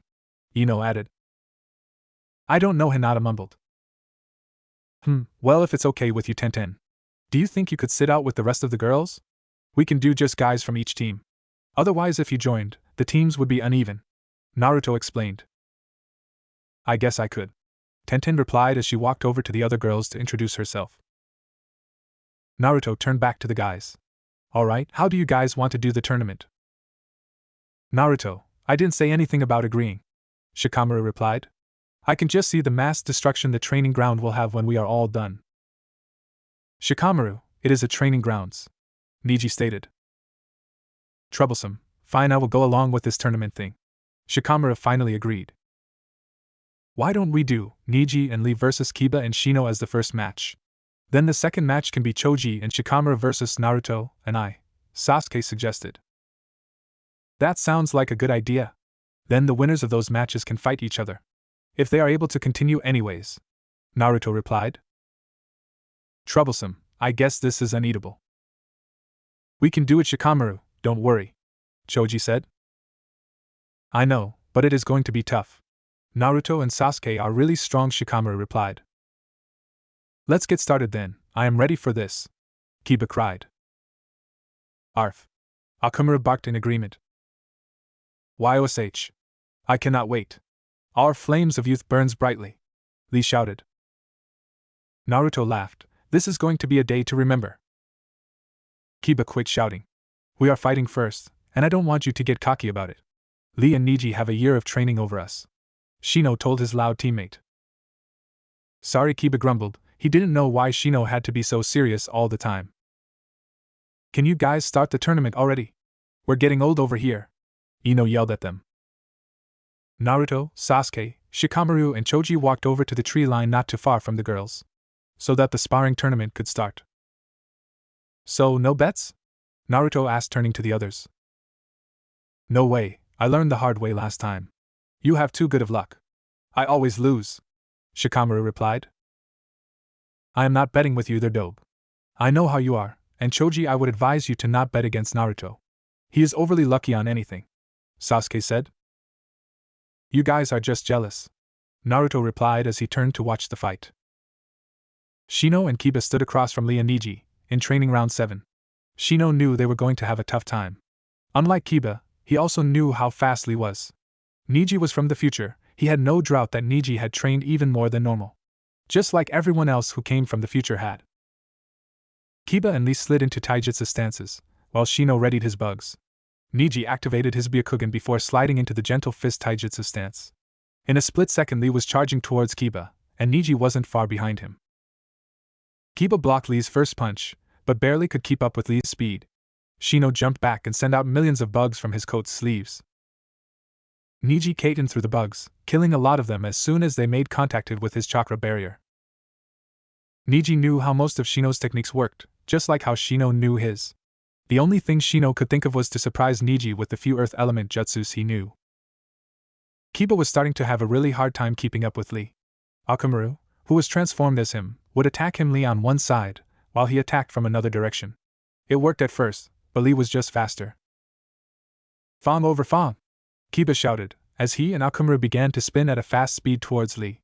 Lee tried to jump away from the attack. He didn't get away fast enough, and was grazed in the side. That should have slowed him down. Kiba thought as he and Akamaru stood across from Lee. Shino noticed that Niji's movements began to slow down a little. So his bugs had finally started taking effect to Niji's chakra reserves. Guess it was time to use some new tricks. Niji headed for Shino. His Gentile fist style was for close distances and Shino knew that. That is why Shino was keeping his distance. Shino suddenly slammed his hands to the ground, and Niji's eyes widened in surprise. Earth release. Earth pillar prison, two voices shouted in unison. Both Shino and Kiba had shouted out the jutsu's name. Niji hadn't been paying any attention to Kiba and Lee's part of the fight. So they both knew the jutsu. All of a sudden tons of earth pillars circled around Niji, and he noticed that there were a few earth pillars appearing in Lee's way. That's it, I am tired of this, Niji said, as he used Kaiten to break through the pillars surround him. Wow! How youthful the two of you are! Lee shouted. I was not expecting that at all. Kiba was breathing hard, next to a panting Akamaru. Kiba was running out of chakra. He had forgotten that the jutsu took a lot of chakra. It also didn't help that Kiba's chakra control wasn't very good either. Shino wasn't faring much better than Kiba. A good portion of his bugs had died. He didn't have as many bugs as he did in the future. Kiba, I think it is wise for us to forfeit, Shino said a few minutes later. Yeah, I don't think I could go much longer, Kiba replied. Is that okay with you too? Kiba asked the male members of Team Guy. Sure, you guys were a good fight though. Maybe next time, Niji acknowledged. Naruto tells me that every time I lose, Kiba responded. YOSH. Our spar was very youthful. We should fight again soon. So that way we can all show our flames of youth, Lee shouted. Sure, Lee, Kiba replied with a chuckle. The four of them turned to the others on the sidelines. That was awesome, I can't wait until Sasuke and I fight you, Naruto exclaimed. Troublesome, how do you know you two will win? Shikamaru asked.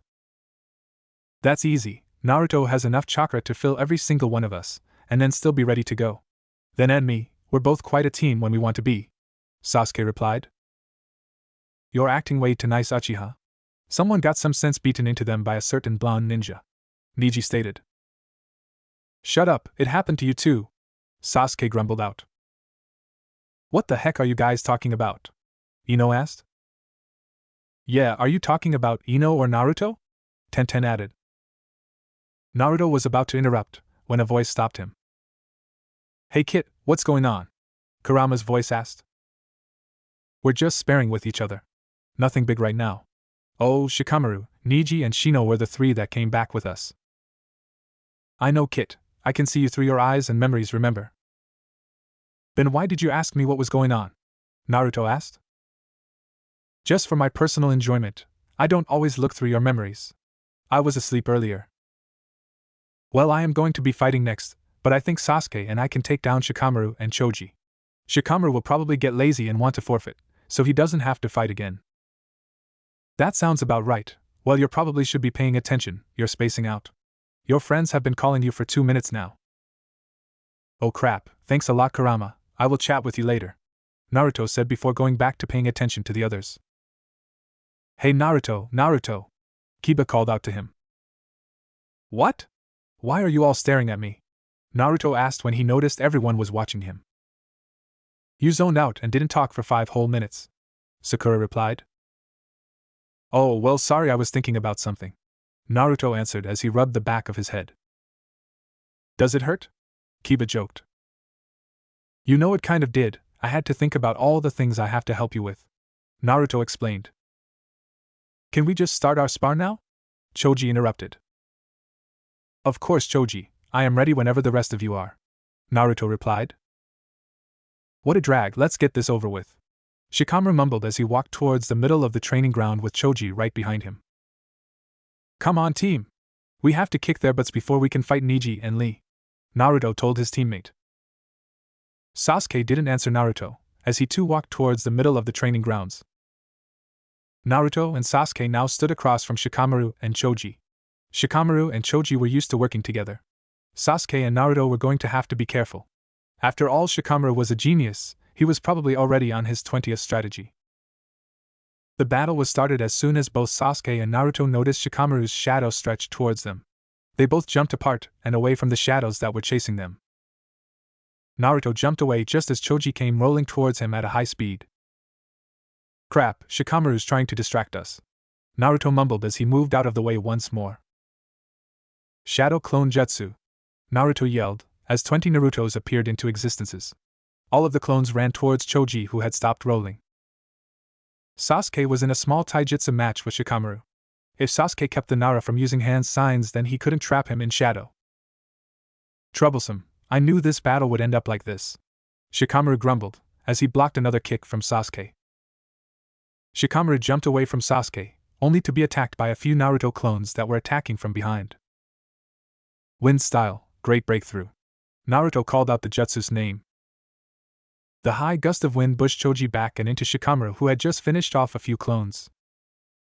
Shikamaru and Choji got out up quickly. Choji began to do hand signs. Partial expansion jutsu. Choji's arms stretched out towards Sasuke and Naruto. Sasuke hurried through hand signs, as Naruto began to do the same. Fire style, great fireball jutsu. Wind style, great breakthrough jutsu. The fire and wind combination burst into life, soaring towards Choji's stretched out hands. As soon as Choji eyed it coming, he brought his arms back and jumped away with Shikamaru. The attacks soon dissipated, leaving a huge scorched mark on the ground. I am glad we jumped away from that, things would have gotten troublesome, Shikamaru said. Sasuke and Naruto ran at them a few seconds later, starting a taijutsu match again.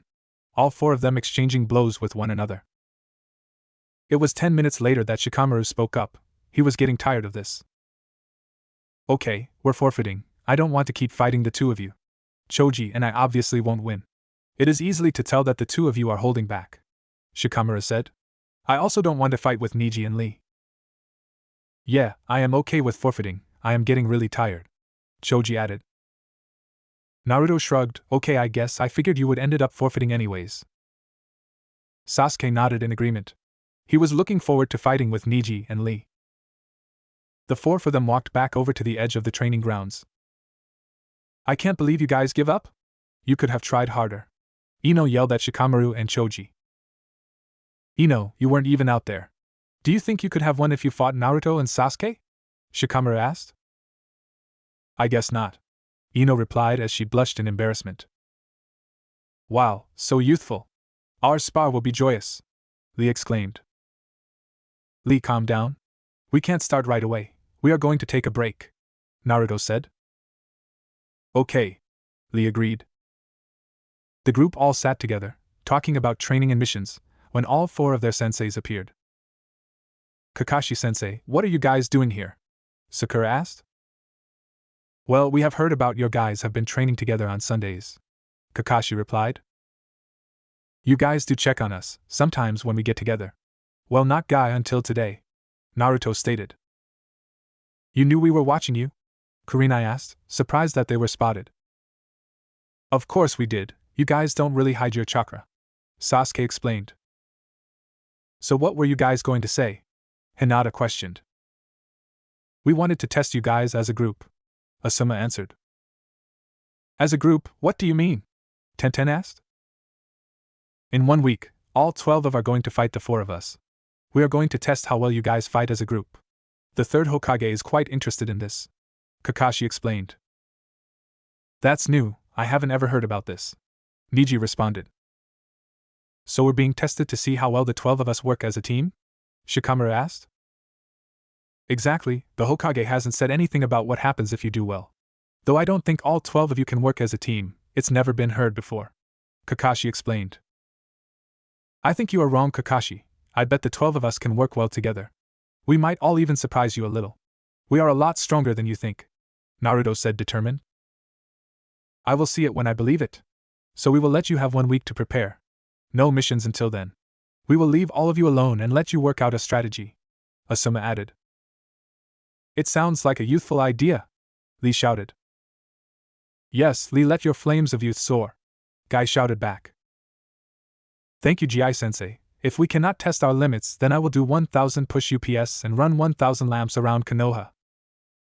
That is so youthful of you, Lee, Guy shouted back. Thank you, Gi-sensei. Lee. Gi-sensei. Lee. Gi-sensei. Oh my god, please tell me I am not watching this. Ino commented. Oh, you are, Sakura replied. The sunset background began to show behind the hugging student and sensei. Look away, hurry, Niji told the others. You will be caught in it. Everyone looked away from them just in time. They finally separated a minute later. Now, since that's over, we will see all of you in a week, Kakashi said just before he disappeared in a puff of smoke. The other senseis nodding goodbye, and they too left the training grounds. Well, that was interesting. Shino spoke up first. This sounds like a troublesome situation, Shikamaru added. So we have the whole week off to train for this should be easy, Kiba said. No, it isn't. They are elite jounin. We are just genin, Tenten replied. Especially Kakashi and Guy, they are rumored to be the strongest jounin in Konoha. Oh. Well, all we have to do is work together, Kiba reasoned. Kiba, all 12 of us are a lot to work around. The 4 of them have an easier chance, Shikamaru explained. Let's work on a plan then. We need someone to lead the group.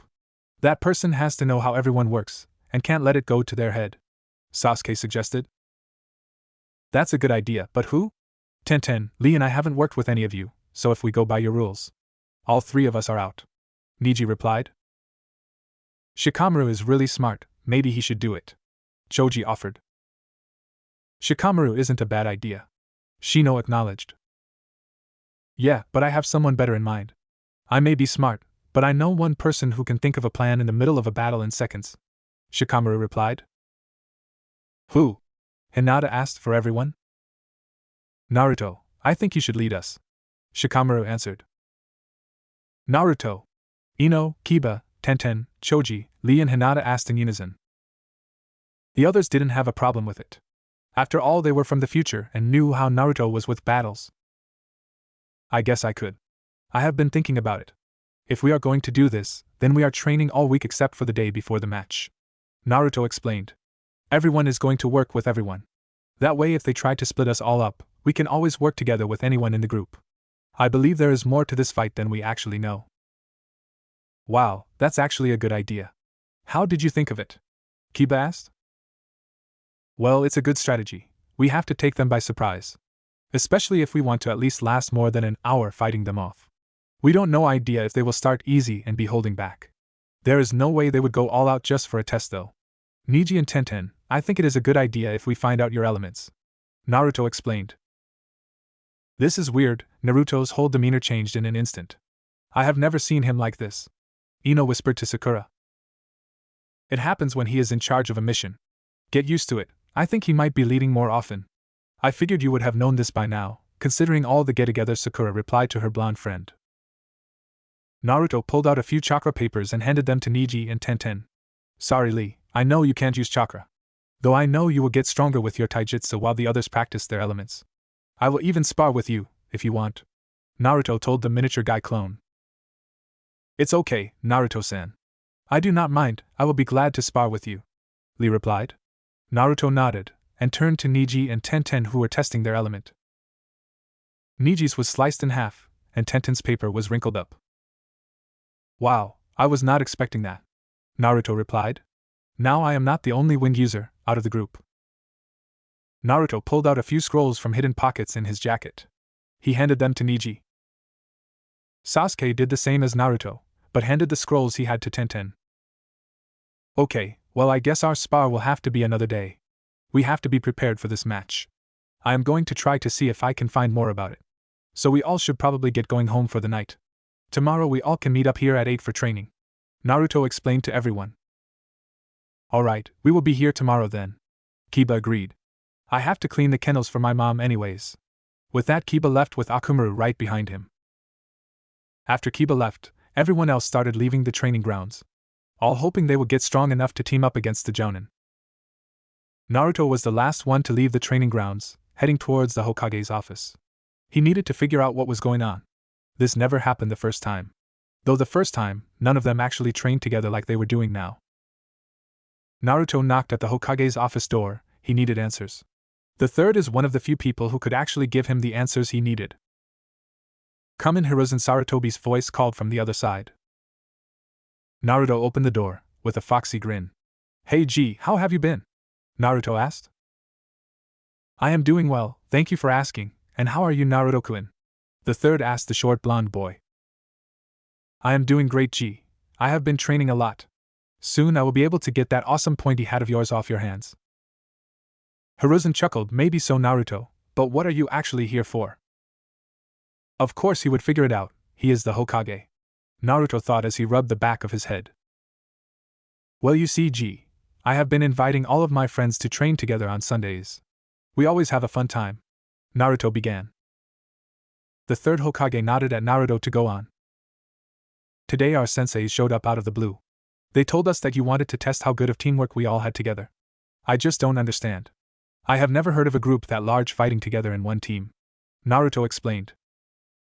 Sarutobi cleared his throat. He should have seen this coming. After all, he was having his own concerns about Naruto. I understand your confusion, Naruto. You see, your senseis didn't know why all of you were training together one day a week. Today you even had Guy's team come along. It was just uncommon. All 4 top Genin teams of Konoha were training together. The third replied. Cut the crap G, that's not it at all. You are just trying to distract me. If you tell me what is really going on. Naruto gulped, the others were probably going to kill him later. Then I will share some top secret information of my own. Naruto responded. The third's eyebrow rose in interest. What could Naruto actually know that was top secret? Sarutobi wondered. Alright Naruto, I will tell you. You probably want those Umbugan and the privacy seals up then. Naruto replied before the third could start explaining anything. Hiruzen flicked his wrist, signaling the hidden Umbu to leave the room. Once the Umbu were gone, the third made a hand sign to activate the privacy seals. It seems we have a lot to talk about Naruto, the Hokage said as he looked the boy over. We sure do G, it might take a while. Naruto replied as leaned against the wall. This would definitely take a while. 1 week later. The Konoha 12 all stood in Training Ground 7. All of them were waiting for their senseis to show up. The 12 of them had trained all week. Sure, they didn't make a huge improvement, it had only been a week. Every single one of them could work with anyone on the team, though it was quite obvious who worked better together. Alright guys, today is the day we fight together against our senseis. They will probably not go all out unless we make them. They will probably underestimate us at first. Do not let that affect you. With all of us working together, we all should do fine. Naruto explained to the others. We can definitely do it. Kiba shouted. We all trained for this. Akamura barked in agreement with his partner. This day will be youthful. If we do not win, then I will do 1,000 push-ups and then I will climb up and down the Hokage monument with boulders strapped to my back. Lee exclaimed. Did you ever figure out why they wanted to test the 12 of us as a team? Sasuke turned to Naruto. I did find out why, and it's actually not a bad reason. We have been training all week, so I forgot to tell you. After outspar, I will tell all of you. Naruto replied. Everyone nodded in understanding. They were all ready for this test of teamwork. The group had gone over a few strategies for their fight. Which strategy are we using for this? Hinata asked shyly. She didn't have her shudder and more, though she still spoke quietly. Well, I have to say our best bet is to take them out one by one. Have a few of us distract the other, while the rest take on sensei at a time, until there is only one left. They will probably be using their own teamwork as well. Shikamaru answered. I think Guy and Kakashi are going to be our toughest opponents, and I would say Kurenai is the weakest out of the 4 of them. Since most of us are more combat-styled fighters, we can overpower her. Niji added. That's true, so who should be the ones that distracts? Choji asked. Our best bet is to have Naruto as a detractor. He can make tons of clones. Shino commented. The others agreed, even Naruto. Okay, and who else? We can have all of our heavy hitters as distractors, but the distractors have to be strong enough to keep the other 3 distracted. Tenten said. Why don't we trade out with one another? Sakura suggested. Good idea, Sakura. Ino replied. Okay, here is how we are going to do it. Shikamaru began as he wrote in the dirt so that everyone would understand. It was an hour later when their senseis showed up, but they weren't alone. A few other shinobi must have heard about this test. Naruto recognized each of them. Enko, Genma, Izumo, Kotetsu, and even Iruka were with there. A few seconds later the third Hokage appeared in the training grounds. What's the big deal? Why are there more of you? We aren't fighting all of you, are we? That's a little much, don't you think? Gee, you never said anything about there being others in this test. Naruto said. We are just here to watch, Gaki. Enko replied before anyone else could. There is a bet going around for this, Kotetsu added. The odds are that the 12 of you won't last an hour, Izumo responded. Irika here is the only one who bet against it. He thinks the 12 of you will win, Genma said, chewing as he chewed on his saban. Thanks for believing in us, Irika-sensei, we will make you proud, Naruto replied. Yeah, the 12 of us are better than all of you think, Sasuke bragged. Don't think just because we are Genin that we will lose. It's 12 versus 4, even if they are Jounin, Niji stated. Let's just to this already, Ino interrupted. The crowd that came to watch walked to the edge of the training grounds along with the Hokage. Are the 12 of you ready for this? Kurenai asked. We were born ready, Kiba shouted. We won't give up, Hinata added. All 12 of them slid into different taijutsu stances, almost simultaneously. The 4 Jounin slid into their own stances. Phase 1. Was all Naruto said, before making 1,000 shadow clones. All of them started towards all 4 Jounin at once, as soon as they appeared. The shadow clones covered the 12 Genin. Wow, that's amazing. To be able to make that many shadow clones and still be able to move, Genma commented on the sidelines. The other 4 other shinobi nodded in agreement. The Hokage chuckled. This was certainly going to be a good match. The 4 Jounin made quick work with the shadow clones. The clones were soon all dispelled. The moment the last one disappeared was when the Genin made their move. Naruto and Sasuke headed towards Asuma, for now they needed to distract him so that he couldn't go help Kurenai. Niji and Kiba ran towards Guy. They were in charge of distracting him while the rest fight off Kurenai. One by one they would go down. Tenten and Hinata headed towards Kakashi. All they had to do was distract him. The two of them worked together well, because they could easily combine their attacks. Kurenai was immediately attacked by Lee, who charged at her. He was fast. She could barely keep up with him. Kurenai moved away from him as fast as she could. Once she was far enough away, Kurenai started to do hand signs to cast a low-level genjutsu on the 6 genin that were attacking her. Just as it was working, it was dispelled by Sakura, who came running towards her with her fist raised high once she dispelled Kurenai's genjutsu. Kurenai went to block Sakura's attack with her own hand. As soon as Sakura's fist met her hand, pain shot up Kurenai's arm.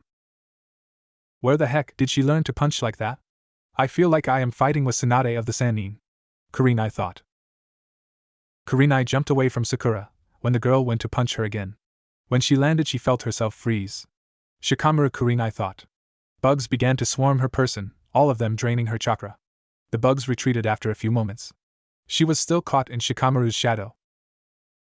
Ino called out to Kurenai. I would give up if I were you. Choji will charge at you as soon as I take over your mind. Ino's hands were holding her mind swap jutsu. Kurenai sighed. She knew she couldn't win. 6 verse 1. She had also underestimated them at first. Alright, I give. Kurenai replied with a sigh. Sakura walked over to her and knocked Kurenai out, with a hit to the neck. They had to, in case it was a trick. Meanwhile, with Naruto and Sasuke were doing pretty well against Asuma. They were definitely distracting him. So far they had only fought him with taijutsu, and a few kunai and shuriken. Both Naruto and Sasuke must have surprised him, with how well they worked together. Asuma had started to have a hard time, at first. Sasuke combination 2, Naruto called to him. Sasuke nodded his head and began doing hand signs along with Naruto. Water style, water shock wave. Water began to appear out of thin air and head towards Asuma's direction. Lightning release, electromagnetic murder. A wave of electricity flowed out of Sasuke's hands and combined with Naruto's water jutsu. Asuma's eyes widened. Where the hell did they learn that? I better fucking move. Who knows what it would do to me? Asuma quickly shined away from the combination attack. The jutsu hit a group of trees that were behind Asuma, before he shined. It knocked down 3 of them before it stopped. Meanwhile, with Hinata and Tenten were not doing as well as the others. Kakashi was a lot faster and knew to stay clear of Hinata. Tenten's weapon scrolls were helping a lot though. Tenten had been adding her lightning affinity into her weapons. That shocked Kakashi the first few times it happened, though since Kakashi had a lightning affinity as well, he was easily figuring out ways to counter it. Hinata would shoot different water release techniques at him when Tenten distracted him. Though since Hinata only knew D-ranked ones and 1 C-ranked, it didn't slow Kakashi down that much. Tenten hoped that they would be switching around soon, or otherwise the two of them were going to be out of the match. With Kiba and Niji. Kiba and Niji had been fending off with Guy's fast movements for 10 minutes now. So far they had a few lucky hits, but it wasn't slowing him down much. They couldn't even use a combination jutsu right now. Guy was just moving too fast. At least one of the Jounin wasn't taking it too easy on them. Niji, do you think we will be switching soon? Kiba asked him as they jumped away from Guy. I think so. I wish we got to fight Asuma or Kakashi though. I really wanted to try a few element attacks. Niji replied. We aren't done yet, Niji. We haven't made it to Phase 2 yet. Kiba replied. Phase 2? Ino yelled a few seconds later. See what I mean, Niji? Kiba replied with a grin. Naruto spammed more clones to distract the 3 remaining Jounin. The Genin quickly regrouped, while Kakashi, Guy, and Asuma dealt with clones. This is so fun. Asuma's kind of tired now. From the looks of all of you, a lot of you are tired too. We can make it, there is only one phase left after this. Naruto said quickly. You all know what to do. Let's do this. Sasuke added. Everyone was ready to take out Asuma. It shouldn't take too long. Asuma was already tired, but sadly so were some of Genin. The clones all disappeared once again. The 3 Jounin noticed that Kurenai was missing. They had been so distracted by the other Genin that they didn't even notice. Maybe they were going a little overboard with fighting all 12 of them. Don't worry about Kurenai, she was knocked out. She is over here with us. Enko shouted at them when the clones disappeared. You guys are doing pretty well so far. Kakashi commented. I agree, quite surprising. Asuma added. They are so youthful. Their flames of youth are strong. Guy shouted. There weren't any more time wasted with talking. Lee, Naruto, and Sakura headed towards Guy this time. Lee was the fastest out of the 12 of them, so they should be able to distract Guy long enough. Sasuke, Niji, and Ino headed for Kakashi. Niji and Sasuke was a good combination as well. They could easily keep Kakashi distracted, and maybe even make him use his Sharingan. Ino's water release could combine with Niji's wind, making the water become stronger. Ino's water worked well with both Niji and Sasuke. Shikamaru, Choji, Kiba, Hinata, Tenten, and Shino faced off against Asuma. Now the Jounin wouldn't be underestimating any of them. I see how you took down Kurenai, you overpowered her in numbers. Asuma commented as he watched all of them. He would have to be careful. Choji came rolling towards him at a fast speed, a few minutes later. Choji was way faster now. Asuma barely got out of the way in time. Just as he landed, Kiba and Tenten engaged him in taijutsu. Asuma noticed that the two of them fought around each other easily. Who knew they could team up so well, with only a week of practice? All of a sudden the two of them jumped back, and he realized why when he felt the chakra presence of Hinata. She started to strike at him, using gentle fist sort of style. Though what surprised him was that she was using it somewhat differently. Asuma blocked her as much as he could. She hit a few of his tenketsu. Asuma jumped away from her and started doing hand signs.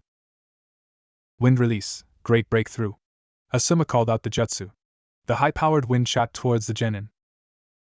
Fire style, great fireball jutsu. Shikamaru's voice rang out, shooting out a fireball towards Asuma.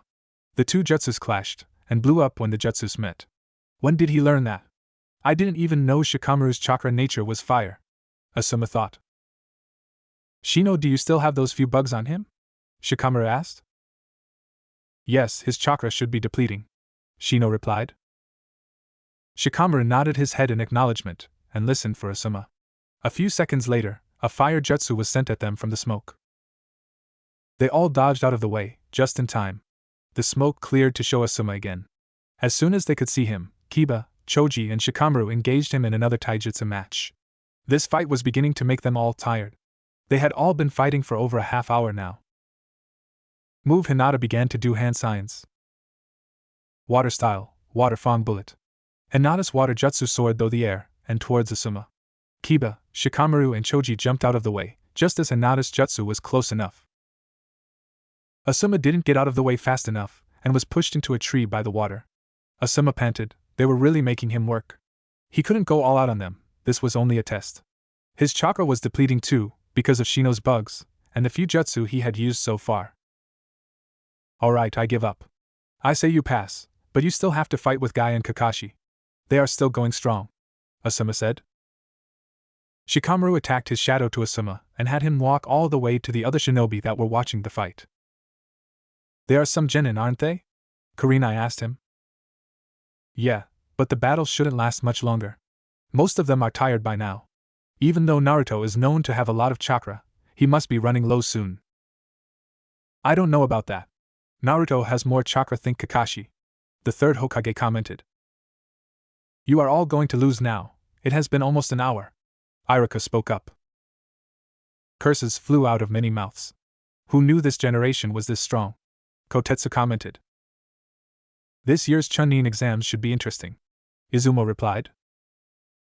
With Naruto, Sakura and Lee. With the combination of the three of them, they were giving Guy a hard time. Lee was fast as it is, and Naruto wasn't that much slower. Guy learned that Sakura can punch like Tsunade, so dodging her was a good thing. This is such a youthful match. I am so proud of everyone's flames of youth. Guy shouted as blocked and attacked back. Thank you, Guy-sensei. Your flames of youth are also glowing brightly, Lee exclaimed. Why thank you, Lee? Guy replied. With Sasuke, Neji and Ino. Kakashi couldn't believe this. He was really tempted to use his Sharingan. The three of them knew how to combine their elements together. I don't even understand how their teamwork is this good. Neji and Sasuke both are actually working together. This just doesn't add up. In 1 week they all get this good in teamwork. Kakashi thought as he jumped away from Neji, who was about to strike him. Just as Kakashi landed, he had to dodge a combination of water and lightning technique from Sasuke and Ino. This was just crazy. Who came up with this idea again? Oh right, the third. Kakashi thought.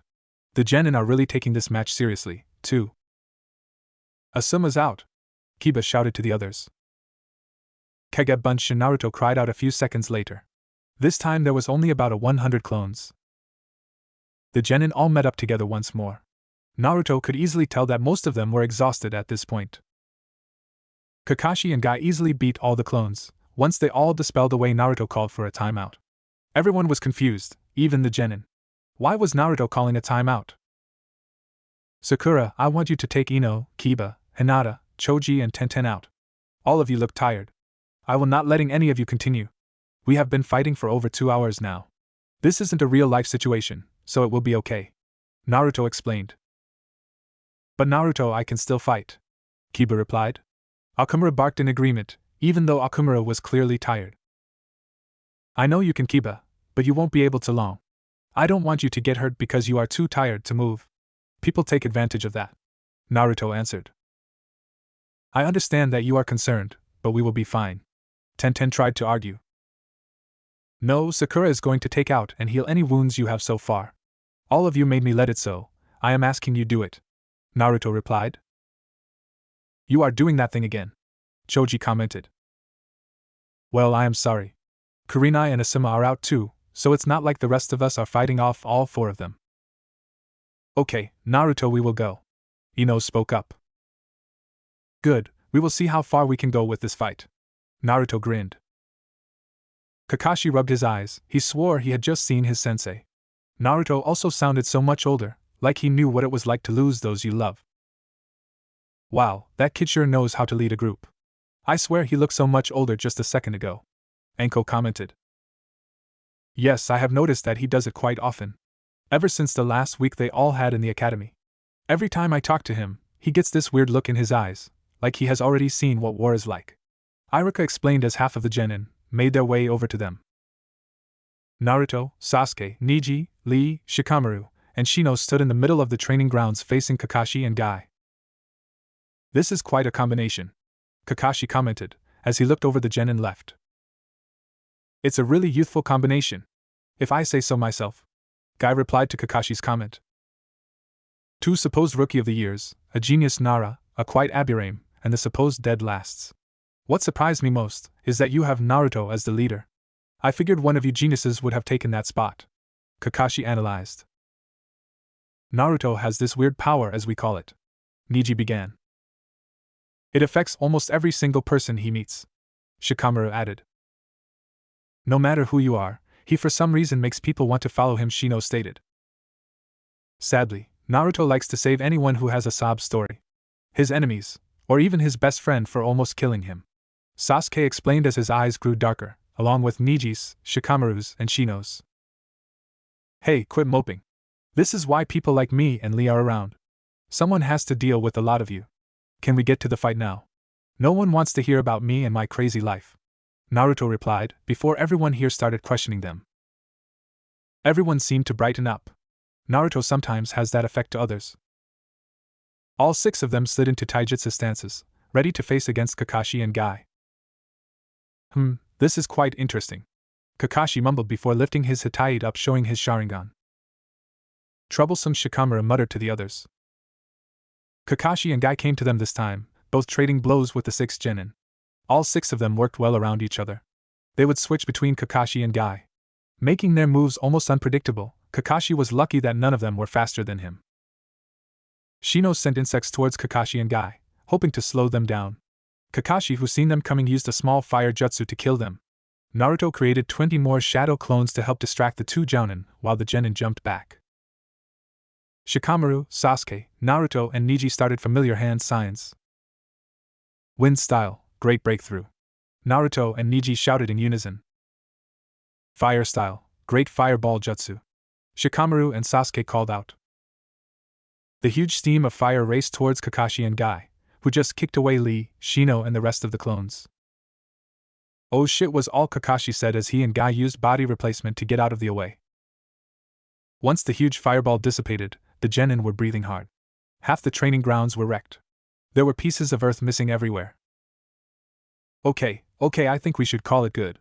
All of you passed the test, Kakashi said as he pushed his forehead protector down to cover his Sharingan. Everyone who was at the edge of the training grounds walked over to them. Iruka was grinning the whole way. After all, he had won the bet. That was just crazy. Are you all sure you're Genin? Izumo asked. Yes, we all are. We trained all week for this, in teamwork and a few jutsu, Sasuke replied. I really can't wait until Genma covered Kotetsu's mouth. We're not allowed to talk about you know what, Genma whispered. Sorry, I forgot, Kotetsu replied. Okay, I think the 12 of us deserve a good rest, so we should have tomorrow off, Naruto told the Hokage. I suppose that would be a good idea. Come speak with me tomorrow sometime, Naruto-kun, the 3rd Hokage said, before leaving in a swirl of leaves. The rest of us have duties to do, so we will see all of you around, Genma said as he grabbed hold of Kotetsu's and Izumo's shoulders before Shunshin. Great fight, Gakis. I have a date with some dango, Enko said before leaving as well. I think all of you did well. I was quite worried at first, when I found out about the test. I will see you guys soon, I hope, Iruka told them.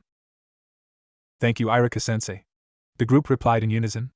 Iruka left a few minutes later, mumbling about grading and new academy students.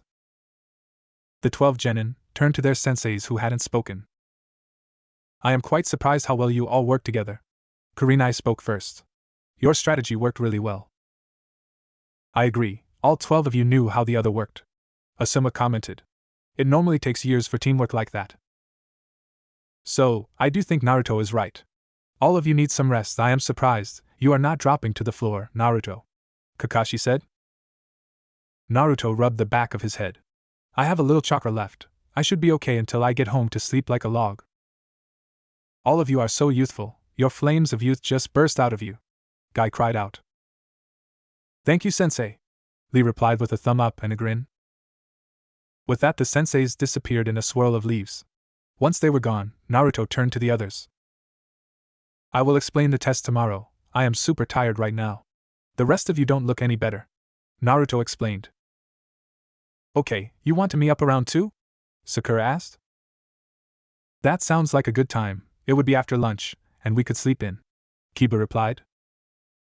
Everyone agreed to meet the next day. Naruto walked into the training grounds the next morning. Everyone was already there waiting for him. They must really want to know why Hokage wanted to test us, Naruto thought as he stopped in front of the group who were all gathered together under a tree. What took you so long? Ino asked. Yeah, we have been here for hours, Kiba added, followed by a bark from Akamaru. Kiba, we have only been here for 10 minutes, Shikamaru replied with a yawn. Well, it felt like forever. Kiba replied. So Dobe, are you going to tell us what the third told you about our test or what? Sasuke asked. Everyone tuned to Naruto. They all wanted to know why. Yes, team, I am going to tell all of you. It was quite surprising. It hasn't ever happened before. Naruto began. Okay, tell us, Lee exclaimed. The third Hokage wanted to test our teamwork, because there is a war coming. He explained it all to me, once I exchanged some info I had. Hokage-ji heard from sources that Orochimaru, one of the Sannin, was planning to attack during the Chunin exams that are being held in 4 months. Naruto explained. So he wants to strengthen all the Genin? Tenten questioned. Yes, Ji thinks that Orochimaru will have spies in the exam. So this year the 12 of us are for sure being entered into the Chunin exams. Our test of teamwork was designed so that we all can work together during the Chunin exams. For some reason we really caught the Hokage's eye. Naruto replied. This should be interesting. Neji commented. Alright. We will be Chunin before we know it. Ino shouted. It sounds troublesome. Shikamaru mumbled. I wasn't expecting the Hokage to rely on us that much, Sakura said. Everyone began to add in their own thoughts. The volume level began to grow louder. What information did you exchange with him? Shino asked suddenly. Everyone to stop talking in an instant, and turned to Naruto once again. I may have told him how strong I really was. I told him that I stole more than just one jutsu out of the Forbidden Scroll. I even told him it was my idea to start this group training. Naruto explained. Everyone nodded and accepted his answer. The 5 of them will probably want to meet later to talk more. Naruto thought. So the next 4 months we should all train as hard as we can. If this war with Orochimaru is as bad as the Hokage says, then we all need to be strong. So that we can protect the village, Sakura said. We will be the strongest group of ninja the world has ever seen, Kiba replied. Osage, our flames of youth countenance to grows even stronger, Lee shouted. So since this meeting of sorts is over, I am going to go enjoy the rest of my day off, Tenten said a few minutes later. That sounds like a good idea. I am going to leave too, Ino replied, as she headed towards the exit of the training grounds. It didn't take very long for everyone else to start leaving the training grounds as well. Everyone wanted to enjoy the rest of their day off. Most of them knew that life would start to get busier around the Chunin exams start. We are going to have to meet up later to talk about the plan for the Chunin exams, Shikamaru said as he was getting up to leave. We will plan a day just for that. We want to be prepared. There is a lot to do, and there is only so much we can do until then, Sasuke replied. Sounds like a good idea, Neji said. Your mission to Wave is coming soon, is it not? Shino asked. Yes, we should be going on it soon. We were gone for about a month last time. So the 3 of you will have to make sure the others train hard, Sakura replied. We can take care of it just fine, Neji answered. Troublesome, we are going to have to really push the rest of them. Luckily everyone is stronger than we were during our first Chunin exams, Shikamaru explained. Great, we're counting on that. I don't want to be worried about everyone being in danger. It really helps that the 3 of you are from the future too, Naruto replied. Of course, we are always here to help, Shino stated, as everyone else nodded in agreement. See all of you later then, Naruto said before disappearing in a swirl of leaves. The others soon followed suit, so that they could enjoy the rest of their day off. A few days later. Fox in position A, Naruto called through a headset. Wolf in position B, Sasuke's voice said calmly. Rabbit in position C, Sakura's voice called out a few seconds later. Get ready to capture subject. A 4th voice called to them. Go. The 3 of them rushed from their hiding spots, before capturing their target. Red ball in the ear? Kakashi asked a few seconds later. Yes, it's Tora, Sakura replied, as she watched Tora try to struggle out of Naruto's arms. Good, let's go to the Hokage Tower, Kakashi said. Team 7 stood in front of the Hokage and Iruka as they watched Tora get squished in its owner's arms. The lady paid them for their mission, before leaving the room. This is it. This is when we go to Wave, Naruto thought as the Hokage read off a list of missions they could do next. No way, I don't think so, G. We want a better mission. Team 7 can handle it, we're strong, Naruto said as soon as the 3rd Hokage finished reading off the missions. Naruto! Iruka shouted. I know the three of you are strong, but you are Genin. Genin don't do any higher-ranked missions. Lie, we went on tons of higher-ranked missions as Genin, Sasuke, Sakura, and Naruto thought. Iruka continued to explain about mission ranking and who does what missions. When he was done explaining, he found that none of them were listening. Do you think your team can really handle it, Naruto-kun? Hiruzen asked. Of course we can. Besides, don't you know, this year's Genin are going to surpass all the generations from before. Naruto replied determinedly. The third Hokage sighed. Kakashi, do you think they are ready? Kakashi looked up from his book. I think they are. They have surprised me with their strength so far. I think a C-ranked mission will be a good challenge for them. Alright, then I have just a mission for you, Hiruzen replied. Yeah. Naruto cheered. They were finally getting their mission to wave. Send Tazuna in, the third Hokage said. An old man, who was holding a big bottle of sake, walked in. These brats are supposed to protect me while I build my bridge. They don't look like much. Especially that short blonde one, Tazuna said, pointing to Naruto. I have you know, I won't always be this short. I am a lot stronger than I look. You can believe what you want, Naruto replied. The other adults in the room were very shocked by the blonde's answer. They thought Naruto would try to attack him. Tazuna, you shouldn't worry, my genin are really strong, and I am a jounin, Kakashi explained to the bridge builder before turning to his students. Be at the bridge in 1 hour, Kakashi said before disappearing in a puff of smoke. 1 hour later. The genin of Team 7 stood in front of the gate with Tazuna, waiting for Kakashi. The others know we are leaving, right? Sakura asked. Yeah, I ran into Shikamaru on my way here. He will tell the others, Sasuke replied. So what is the plan? Sakura asked, turning to Naruto, who looked like he was deep in thought. Naruto blinked a few times before answering them. The demon brothers won't take long to beat. Zabuza, on the other hand, is a different story. I say we take him out fast. We can capture him and Haku. I can distract Kakashi with shadow clones. I will send shadow clones with Sakura to take out Haku while Sasuke and I take out Zabuza, Naruto explained. They both nodded. Sounds like a good plan, we can work with that for now, Sasuke replied. Kakashi appeared in front of them a few minutes later, ready to go. The three genin didn't say a word this time. They were too busy thinking over the plan. Let's head out, Kakashi said, as he began to walk out of the gates with the genin following not far behind. Kakashi was surprised.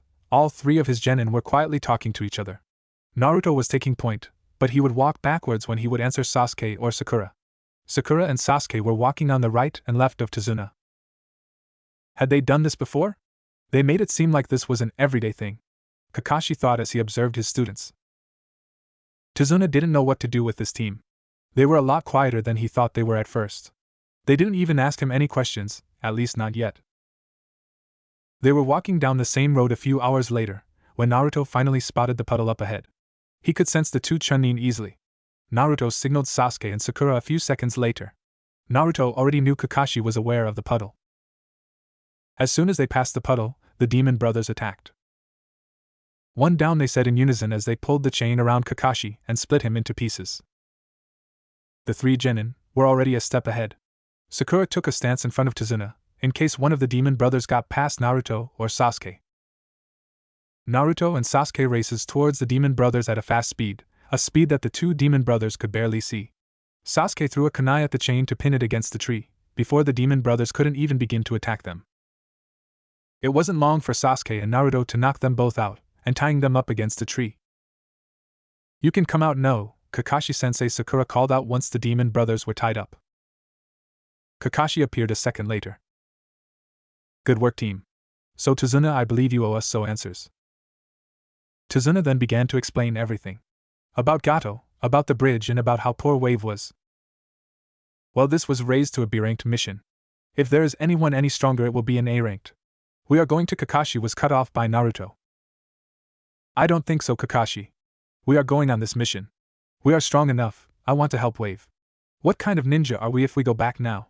What will people start saying about our village?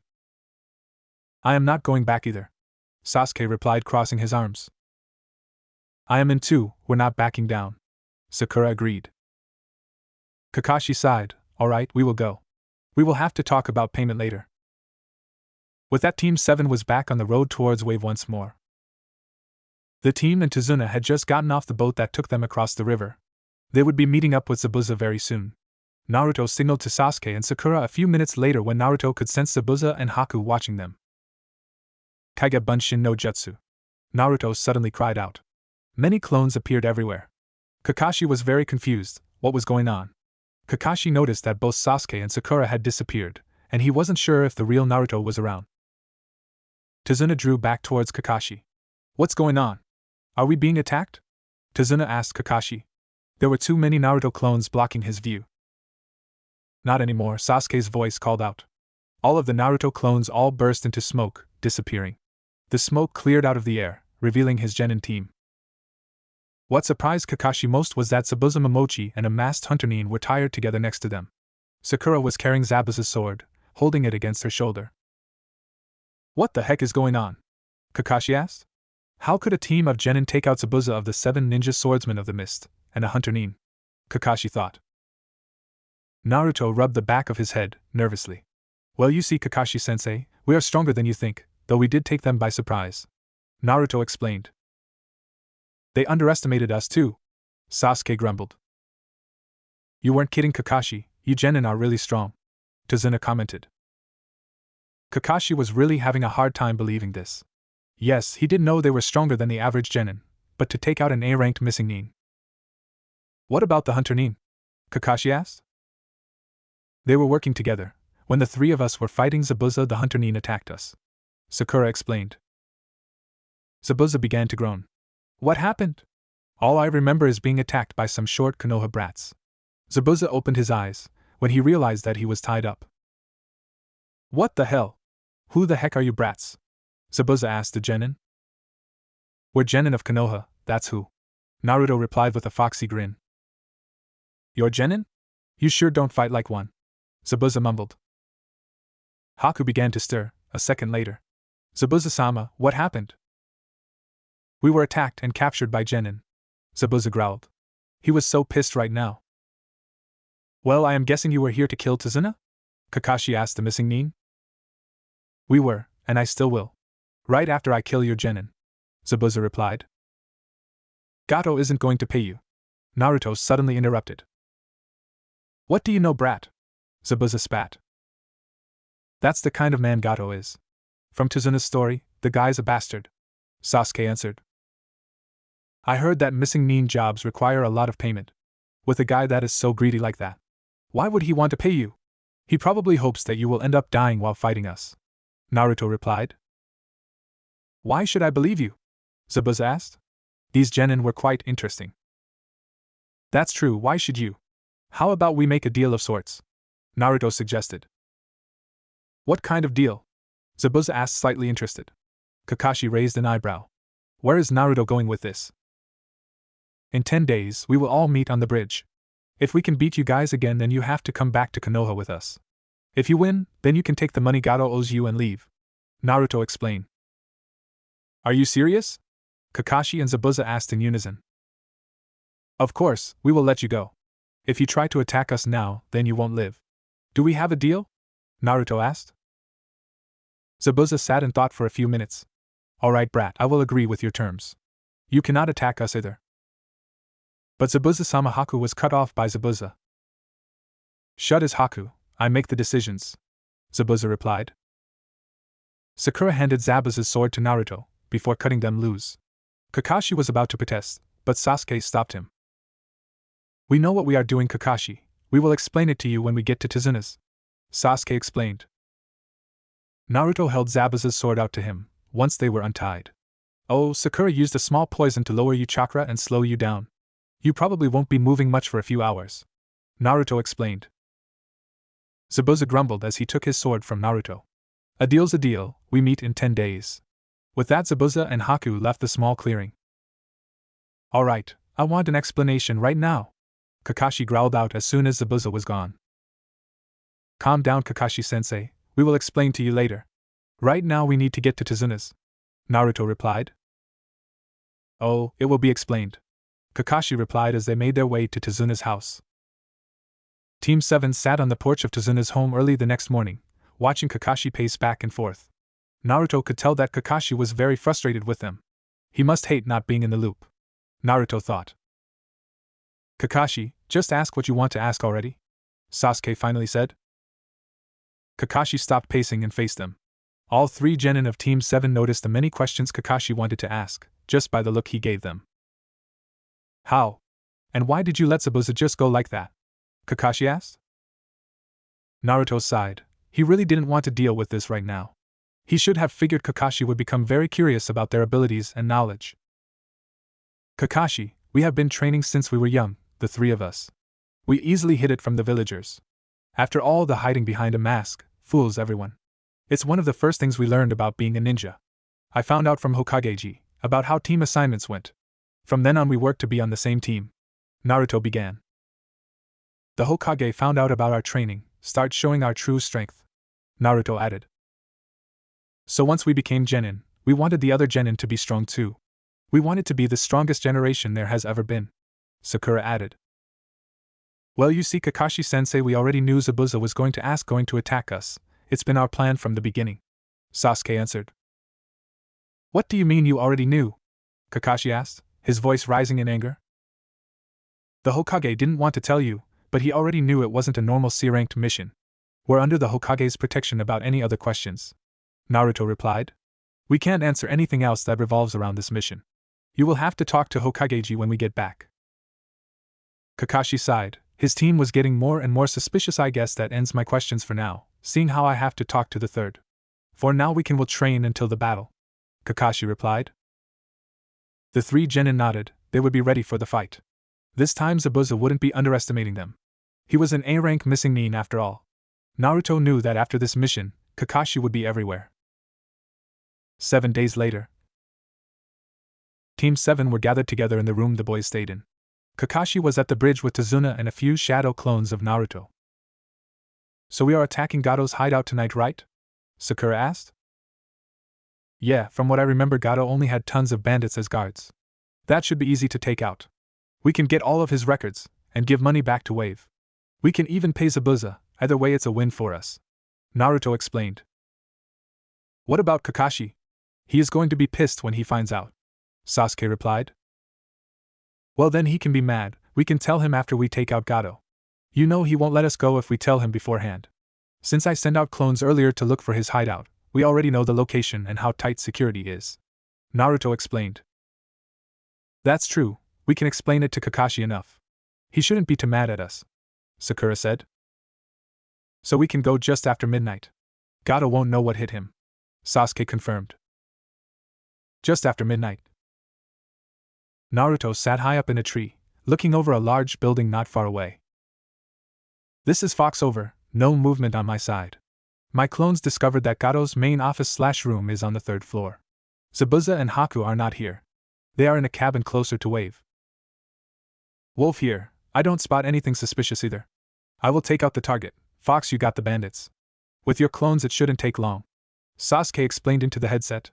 He was clear on the other side of the building. This is Cat, I just seen a few bandits walk inside.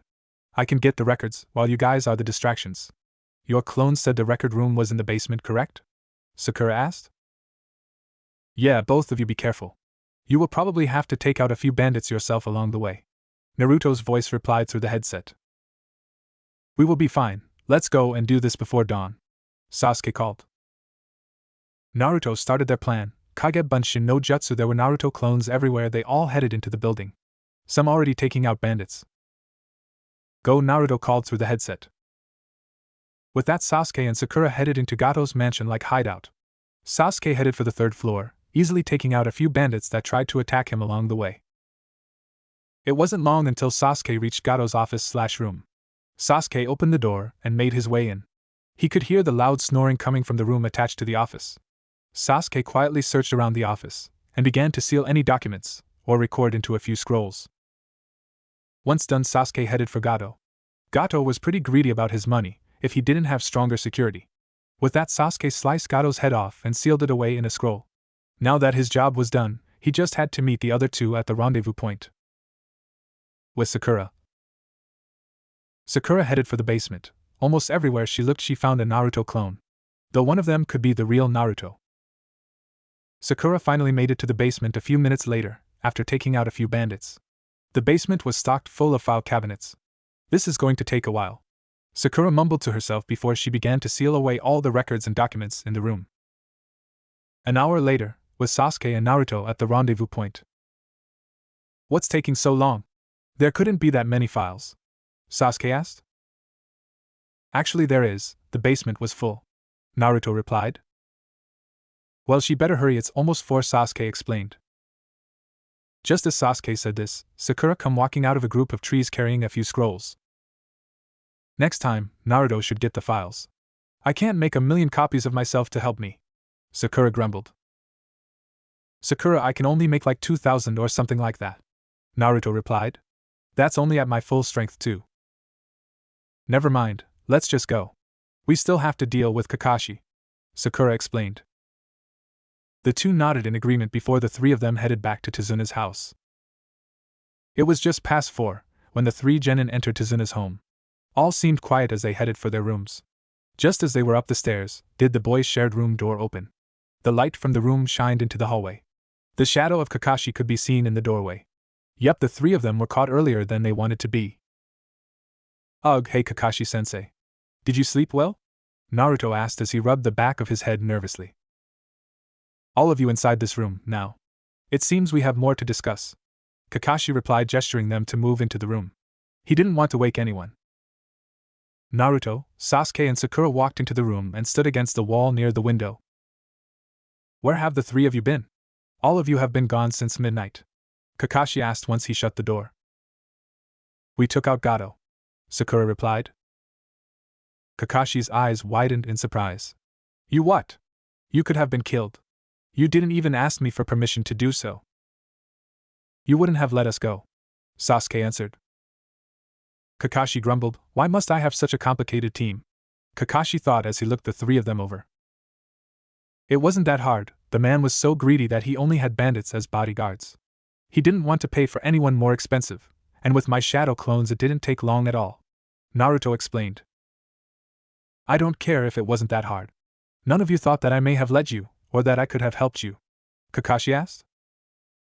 We are sorry, Kakashi-sensei, we just wanted to help Wave, Sakura replied. Kakashi sighed. I know, I just think that you should have talked to me about it. I am Jounin-sensei. Well, at least it won't be to take out Zabuza now. We can pay him, and still fight him. I think they would be a good asset to the village, Naruto explained. We need to hurry back home, we don't have a lot of time until the Chunin exams. That's when everything really starts. I am worried that everything won't go as planned, Naruto thought. They had 2 days until their meeting with Zabuza and Haku. Alright, tell me how it went and then I will let the three of you rest for a few hours, Kakashi said. Naruto, Sasuke and Sakura then proceeded to tell Kakashi how their mission to take out Gato went. The next day, everyone was sitting at the table in the kitchen at Tezuna's house. They had 1 day left before their meeting with Zabuza. With Kakashi's help they would hopefully beat Zabuza and Haku. Naruto had just finished telling a fun story about one of the Konoha 12 get-togethers when Inari shot up from his chair. Knock it off. I don't know why you can just sit there and laugh and have a good time, when Gato is going to kill you. Gato's is too strong, you don't know what it's like to have pain in your life. None of you know. Even though Naruto knew this was coming, it still hurt to be told that he didn't know what pain felt like. He knew exactly what it was like. Naruto shot up from the table, ready to answer the brat. I don't know what pain feels like, Naruto began. I think you are wrong. There are tons of people who are having a harder time in life. You are most definitely not the only one. There is always someone who has a sadder story. You still have your mother and your grandpa, while others may not. Try losing everyone you care about, because of one person that only wants power. Someone who wants to control everyone. Even trying your hardest to save them all, but couldn't. You have to be strong and always protect your precious people, no matter what. Even if it costs your life, to protect them. So stop cry about it. Oh, you may think Gato's strong, but you are also wrong about that. We already killed him, I can even show you his head if you would like. Naruto shouted back at him. Inari was really making shout out too much information. The room was silent, everyone was staring at him. Even Sasuke and Sakura. Inari finally ran out of the kitchen and towards his room. I am going out for some air, I will be back, Naruto said as he left the house. I am sorry about him, he gets worked up about things. Sakura explained a few minutes later. The silence was just too much. It's alright, I think Inari needed to hear that. Tsunami, Tazuna's daughter, replied as she left the room to finish doing the dishes. Kakashi sighed. Thanks to Naruto, he now had more to think about. Naruto had sounded so truthful in his words. Like that even had actually happened. Sasuke and Sakura stood up from the table wordlessly, leaving the room a few seconds later. Sasuke and Sakura found Inari sitting by his windowsill in his room. Inari turned to them when he heard the door open. What do you want? Inari asked them as they approached him. We wanted to tell you about Naruto, Sakura answered. Naruto wasn't lying to you. We did kill Gato, and Naruto has suffered a lot in his life. Naruto is hated by many people in our home village, for something he cannot control. The villagers are rather stupid in that regard. Naruto doesn't let that get him down though. He takes the world one every day. He is probably the least selfish person I know.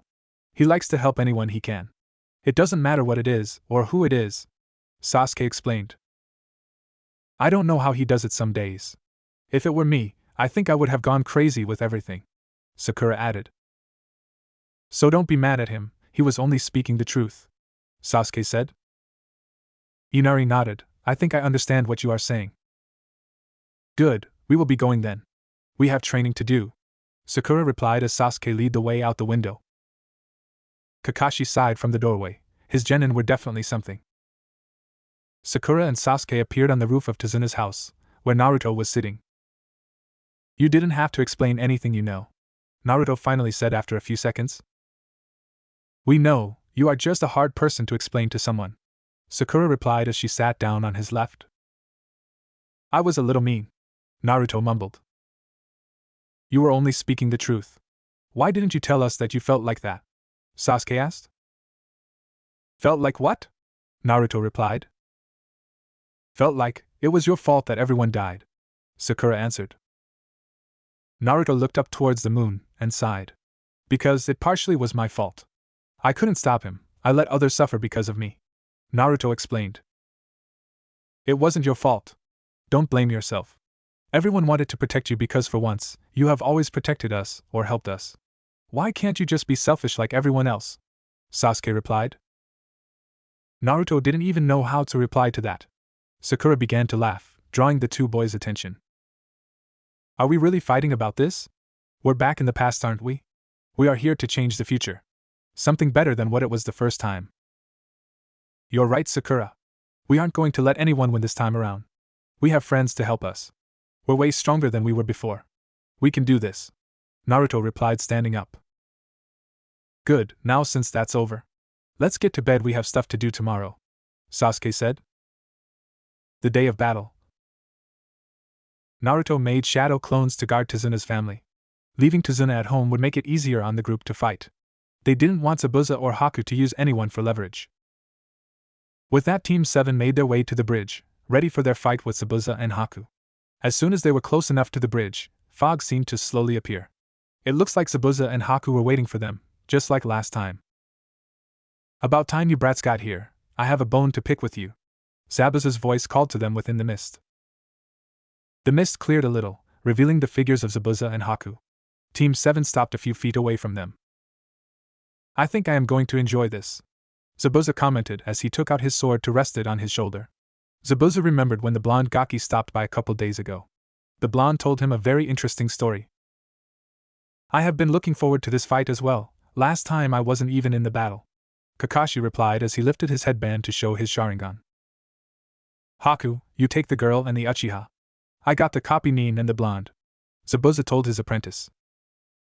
If that's how you want it to go, Naruto shrugged. Oh, just one more thing, Gato's dead by the way. We took down his base and killed him. I can still give you your payment though. What are you serious? Zabuza asked. Yep, do you want to see his head? Naruto replied. Prove it. Naruto took out the scroll with Gato's head and unsealed it in seconds. Out popped Gato's head, it hadn't even started to decompose yet. You weren't kidding, who the hell are you three? Zabuza asked. The three of them were the weirdest genin he had ever met. They were kind of exciting to be around. We're genin from Konoha, that's all, Sakura replied. You don't act like genin. At least not the ones I have ever seen, Haku replied. Really? Well then I guess Konoha genin are pretty special then, Sasuke replied. Naruto sealed Gato's head back up, and took out another scroll that contained a few bags of money. Naruto unsealed the bag and then tossed it to Zabuza. Now that you are paid, you still want to fight? Kakashi asked. A deal's a deal, your genin are quite interesting, Zabuza replied. Alright, let's start already, Sakura said as she ran towards Haku. You won't beat me this time, Haku replied as he jumped away from Sakura. Yeah, but this time I am not alone. Sasuke appeared behind Haku a second later, before kicking Haku across the bridge. Zabuza faced Kakashi and Naruto, after watching Haku get kicked away. He had better pay attention to these two. They seem like the strongest of the four of them. Just as he said this, Naruto made 20 clones. Once they appeared, they raced towards Zabuza. Zabuza easily cut through the clones of Naruto with his sword. Just as the last group popped away, did Zabuza have to dodge a punch from Kakashi, and fight back by blocking Kakashi's attacks with his sword. Since Zabuza was too busy trying to block Kakashi, he failed to block Naruto's attack from behind, thus making him lose concentrations with Kakashi for a second. In that second did Kakashi kick him in his side, sending him a few feet away. If I didn't have to deal with both of you, this would be a lot easier. Since you Kakashi are on the same level as me. The Gaki throws the balance off, Zabuza commented as he swung his sword at Kakashi. Kakashi jumped away from the sword just in time. Wind style, cutting whirlwind, Naruto's voice shouted a few seconds later. A slash of wind sped towards Zabuza at a fast speed. Zabuza shifted his sword in to block him from the attack. The wind was strong enough to push him back a few feet. Once the jutsu dissipated, Zabuza checked his sword for marks. There was a pretty large gash across his sword. My sword! Do you know how long it takes to fix these kinds of things? Zabuza asked. A while. I have a friend that is a weapon specialist. If you come to Konoha, I can have her take a look at it, Naruto replied. We are still fighting here, Gaki, Zabuza replied. Oh, I know, Kakashi replied from behind as he charged towards Zabuza. Zabuza jumped away as he started doing hand signs. Ninja art, hidden mist jutsu. The mist around the bridge began to grow heavier. Naruto could barely see 2 feet in front of him. Be careful, Naruto, this is one of his signature techniques, Kakashi called out to him. Okay, sensei, Naruto replied as he kept his guard up. He knew how Zabuza worked. Naruto jumped away just in time, as he caught sight of Zabuza at the last second. Zabuza's sword missed him by a hair. Kakashi chose that moment to attack him, with a kunai. Zabuza used his sword to block the kunai Kakashi was holding. Naruto took that moment to attack too. Zabuza grumbled, this fight was going nowhere. Not that he minded much. He never really got the change to fight someone who was stronger than a genin lately. Zabuza swung his sword again, and this time was able to hit Naruto in the side. Zabuza cursed to himself when the Naruto he attacked burst into smoke. All of a sudden there was a screeching sound like chirping birds. Zabuza turned towards the noise to find Kakashi running towards him with Chidori. Oh shit, Zabuza cursed. Just as Zabuza was about to move out of the way, Naruto appeared in front of him. Kakashi immediately stopped charging, and let his Chidori dissipate. What are you doing? Zabuza and Kakashi asked in unison. This isn't a fight where we are killing our opponent, Naruto replied. I see now, well, Gaki, a deal's a deal. If Kakashi had actually hit me with that, then we would have lost anyways, Zabuza replied. So it looks like we are going to Konoha with ya. Just as Zabuza said this, Sasuke and Sakura appeared from the mist. Haku was in between them, they were holding him up. We are just in time then, we beat Haku as you can see, Sasuke explained. I am sorry, Zabuza-sama, Haku replied. He wasn't wearing a mask and all 3 of them look a little beat up. Don't worry about it, Haku, there will be more spars to come. We are going to Konoha. I would like to see how strong the other genin are, Zabuza explained, before turning to Naruto. I am going to gut like a fish, Gaki. I won't have to deal with Itachi and you. Spars are going to be way more fun now. Alright. I think it would be fun. You can come to the gatherings. There is more genin to fight with, Naruto replied. Zabuza grinned behind the bandages around his mouth. You really want less genin in Konoha? Zabuza asked. Naruto laughed. Oh, you will be quite surprised on what us genin can do. Though maybe you shouldn't go all out on a few of them. Zabuza shrugged. Fine, I will find out when we get there. This bridge needs to be finished first though, doesn't it? Yeah, we're here till then, Kakashi replied. Everyone soon headed for Tazuna's home. If they wanted the bridge to be finished, then they needed the bridge builder. Team 7 and Zabuza and Haku were finally saying goodbye to Wave. With Naruto's help, the bridge was finished way faster than Tazuna originally planned. Thank you for all you have done, Tazuna said. It's no problem, we're ninjas after all. It's our duty, Kakashi replied. Come visit us when you can, Inari told them. We will. Do you think you can protect Wave now? We won't be able to now, Naruto explained to Inari. Yes. I will, Naruto and I-san, Inari replied with a grin. Naruto grinned back at him and nodded. Naruto noticed that everyone else was ready to go. They were staying here too long. Let's go already. I am sure there is tons of security I have to go through, Zabuza told Kakashi. Alright, we are off then, Kakashi replied. Team 7 plus Zabuza and Haku headed across the newly built bridge. Naruto and Sakura still waving goodbye to the group of villagers. We have a lot to do when we get to Konoha, Kakashi said once they finished crossing the bridge. No kidding, Naruto, Sasuke and Sakura said in unison. The Chunin exams were coming up fast. Things were going to get pretty busy for a while. Team 7 plus Zabuza and Haku were only an hour or so away from Konoha. The whole way back, Naruto, Sakura and occasionally Sasuke would talk about some of the Konoha 12 get-togethers. Kakashi, on the other hand, was in deep thought. What was so big that his team couldn't tell him? It had to be something big, if even the Hokage was in on it. How did the Hokage know how the mission was going to turn out? If he already knew, then why did he still send my team? Kakashi thought. Kakashi was forced out of his thoughts when Naruto had shouted that they were home. Indeed they were. The gates of Konoha were only a few feet in front of them. Finally, I might get some answers now, Kakashi thought. Hey Kakashi, you guys are finally back from your mission, Kotetsu began but stopped when he caught sight of Zabuza and a boy. Why is Zabuza Momochi with you? And who is that boy? Kakashi was about to reply but was cut off by Naruto.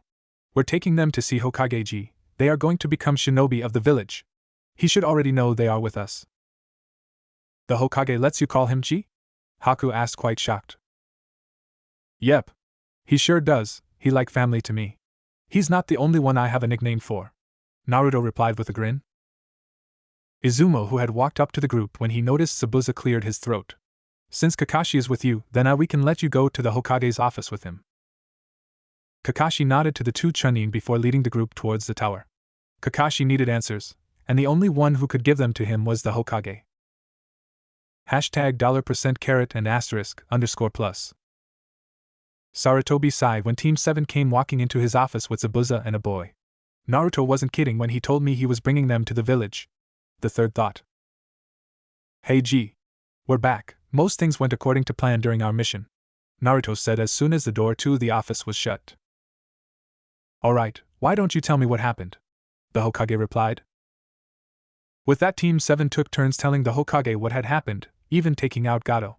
Zabuza and Haku even added in a little. You went to see Zabuza? When was that? Sakura asked Naruto. Yeah, I went to see him sometime after we killed Gato. I can't exactly remember which day though, Naruto replied. So that's why he agreed to come to Konoha with us so easily, Sasuke commented.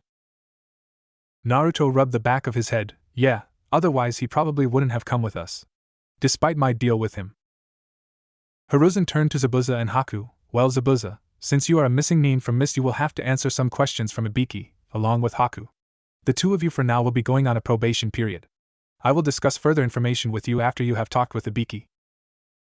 We understand, Hokage-sama, Zabuza and Haku replied in unison. Alright, I will send word to Ibiki, the rest of you may go, the third said. All of Team 7 left except for Kakashi. Sarutobi knew he would have to deal with many questions from Kakashi. Right now just wasn't the time to answer them. Kakashi, I understand that you have questions. We will speak at a later time.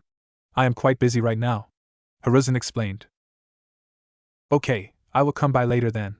I hope I can get some answers, Kakashi said before leaving in a swirl of leaves. I will get the answers I need, but for now I think I will go home and sleep, Kakashi thought. Naruto, Sasuke and Sakura all walked out of the Hokage Tower, walking through the streets of the village. Today's Sunday, right? Sakura asked a few minutes later as they passed the marketplace. All of the older villagers, they were glaring at Naruto as they passed. Sakura didn't know how Naruto dealt with it sometimes. It happened every time they walked somewhere in the village. Sasuke ignored the glares a lot easier than Sakura did, thought some days he couldn't stand it. They didn't even know Naruto, how can they judge him like that? Yeah, why? Why don't we go see if the others are at the training grounds? Sakura suggested. We can find out how far they have gotten. Sure, let's do it. We have 3 months until the Chunin exams. We have to make sure they are ready. Though I think warning them of Zabuza ahead of time is a good thing too, Naruto replied. Sasuke grunted in agreement. Sasuke, don't start grunting like a caveman again, not many people understand you, Naruto told Sasuke. Shut it, Dobe, most people can understand me fine. I only did it once, Sasuke replied. Like whose Sasuke team? Naruto asked. Neji, Shino and Shikamaru-ken, not to mention you and Sakura, are pretty good at knowing what I am saying. Before this time period, Gaara was pretty good at interrupting what I was saying, in the few time that we talked at least, Sasuke explained. Naruto grumbled to himself. That's because all of you did or did it at a certain point in time. It's like silent quiet guy talk or something. Silent quiet guy talk? Sasuke raised an eyebrow. Naruto sure liked to make up names for stuff. Yeah. How about we call it caveman talk? Naruto replied. Sasuke rolled his eyes. What a creative nickname, Sasuke replied sarcastically. Sakura couldn't keep her laughter in anymore. Sometimes their banter was so funny. At least she knew she wasn't the only one who thought they were amusing with their bantering. Most of the Konoha 12 had witnessed their fighting banter habits. Naruto and Sasuke paused in their arguing when Sakura started laughing as they walked into the training grounds. What's so funny? Naruto asked, slightly confused. You two with your arguing. It's funny sometimes, though since I am around the two of you so much it does get annoying, Sakura replied. Before Naruto or Sasuke could reply, Ino's voice cut them off. You're finally back. What kind of C-ranked mission did you guys go on? The 3 members of Team 7 turned to the sound of Ino's voice. She was walking towards them. Kiba was not far behind her. Shikamaru, Choji, Hinata, and Shino were now just getting up from sitting down. Guy's team wasn't there though. We just protected a bridge builder and fought Zabuza Momochi and A-ranked missing Nin and his apprentice, Sakura replied. What? That doesn't sound like a C-ranked mission, Kiba said. It wasn't, it went up to an A rank, Sasuke answered.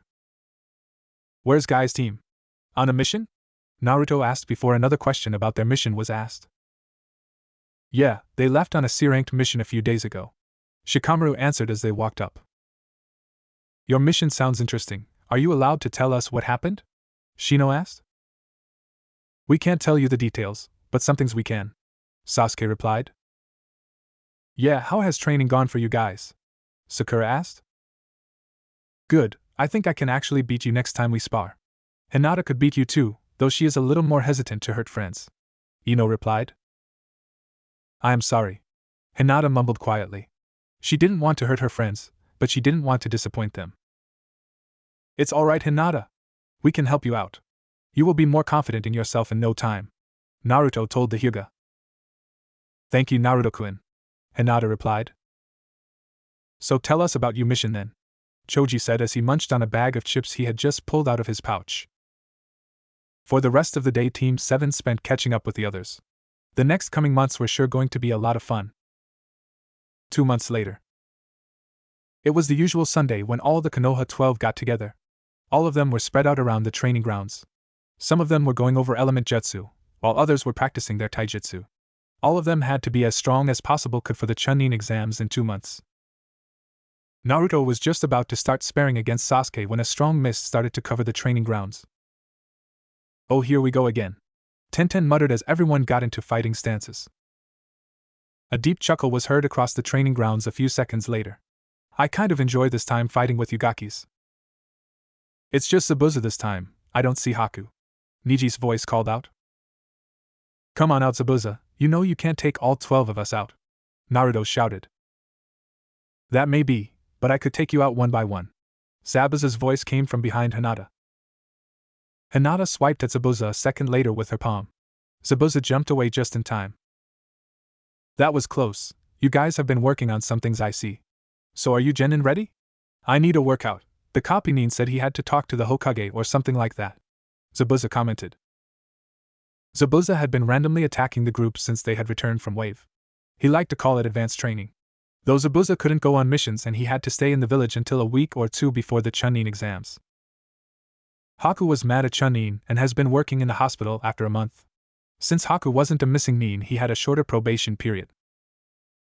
The first time Zabuza showed up to attack the group, he only fought against Naruto. Naruto had told the others to stay out of it. Let's just say because Naruto was fighting Zabuza alone, he didn't really last very long. The other times they fought, Naruto had help. The first time Sasuke and Naruto had totally caught Zabuza by surprise. The second time Naruto and Kakashi had teamed up against Zabuza. Fine, I don't mind fighting you. I get better experience fighting ninja who are stronger than me, Naruto replied. I am in too, since you interrupted my fight with Naruto, Sasuke added. Yash! I will spread my springtime of youth, Lee shouted.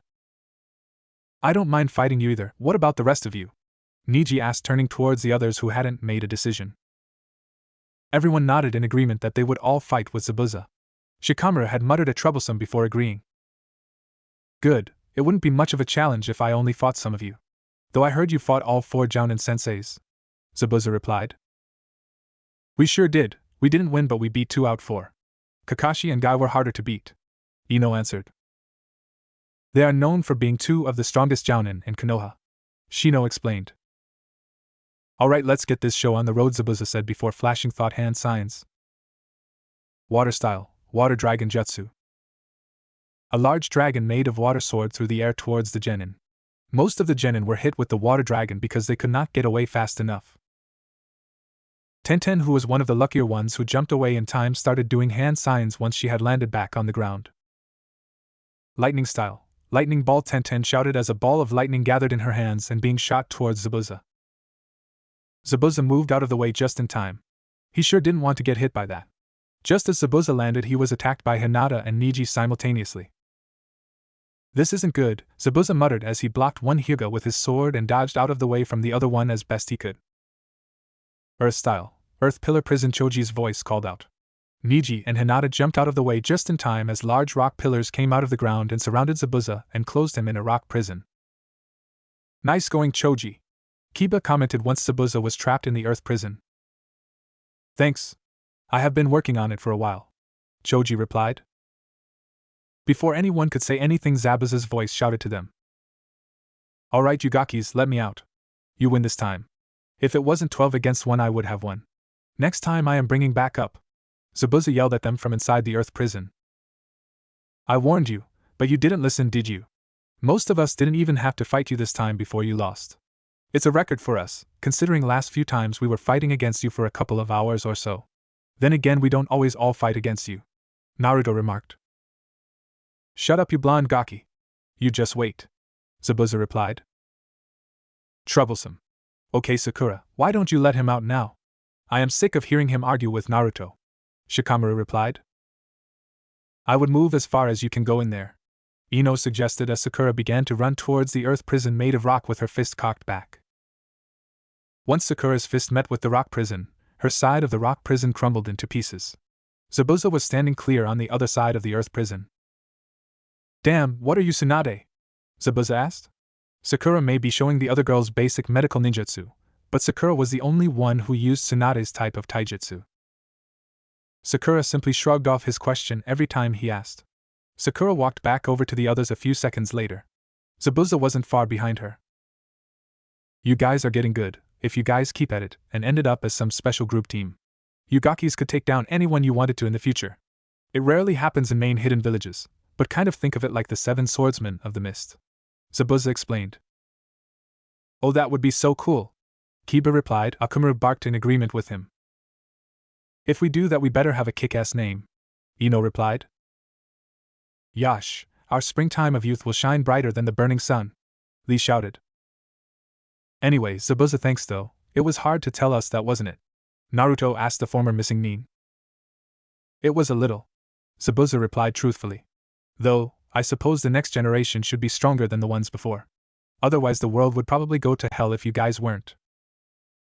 I guess it would, Naruto replied, though Naruto himself would never let that happen.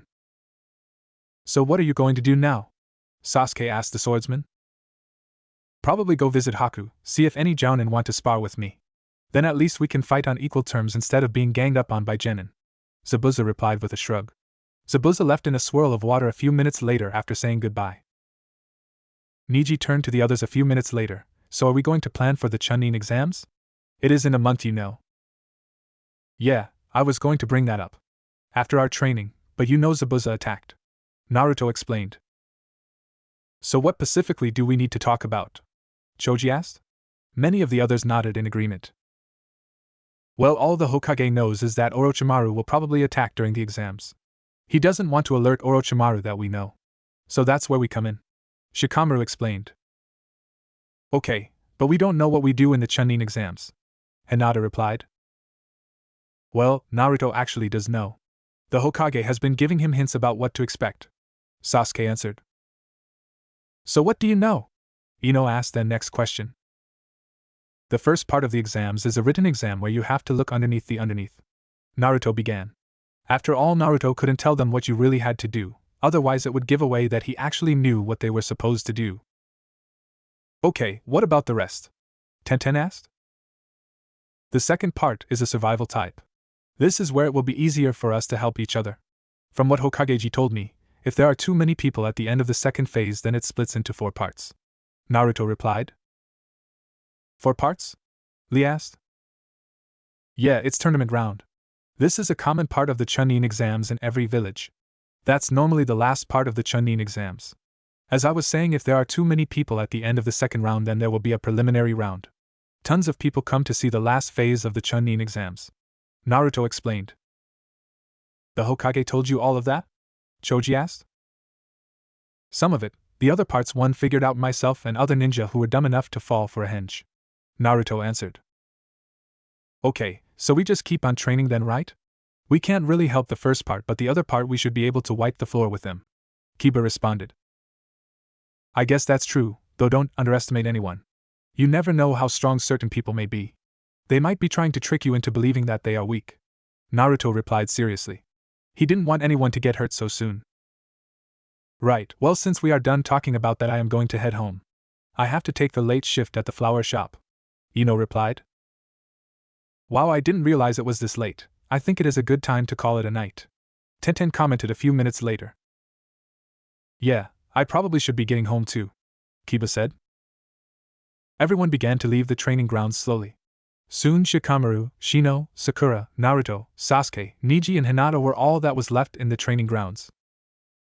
Hey, we can discuss more at a later if you guys want, Sakura said. The time travelers had a lot more to talk about. With Hinata there, they couldn't really talk about anything. I do believe that is in order, at least for some of us, Shino commented. What else is there? Hinata asked curiously.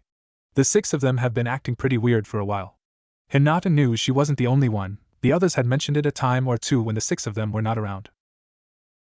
Just final plans, I just don't want anyone to get hurt, you know. I feel better if we know every step. I hope that's okay with you, Naruto replied. Oh yes, I understand. I guess the others aren't that concerned about it as much as you guys seem to be. Is there something we don't know? Hinata asked boldly. Gosh, Hinata sure has gotten more confident. I guess we should be expecting this. Was almost the same thought going through everyone else's head. That's not it, Hinata. We told you guys everything. I just need the team leaders of each team to be more aware, and just thought that they would like to go over a few strategies is all. My team is just all here still, Naruto explained. Oh, okay then, well, I can go ahead of you, Niji and Ai-san, Hinata replied before leaving the training grounds. Hinata still thought they were trying to keep something from them still. She just didn't know what it was.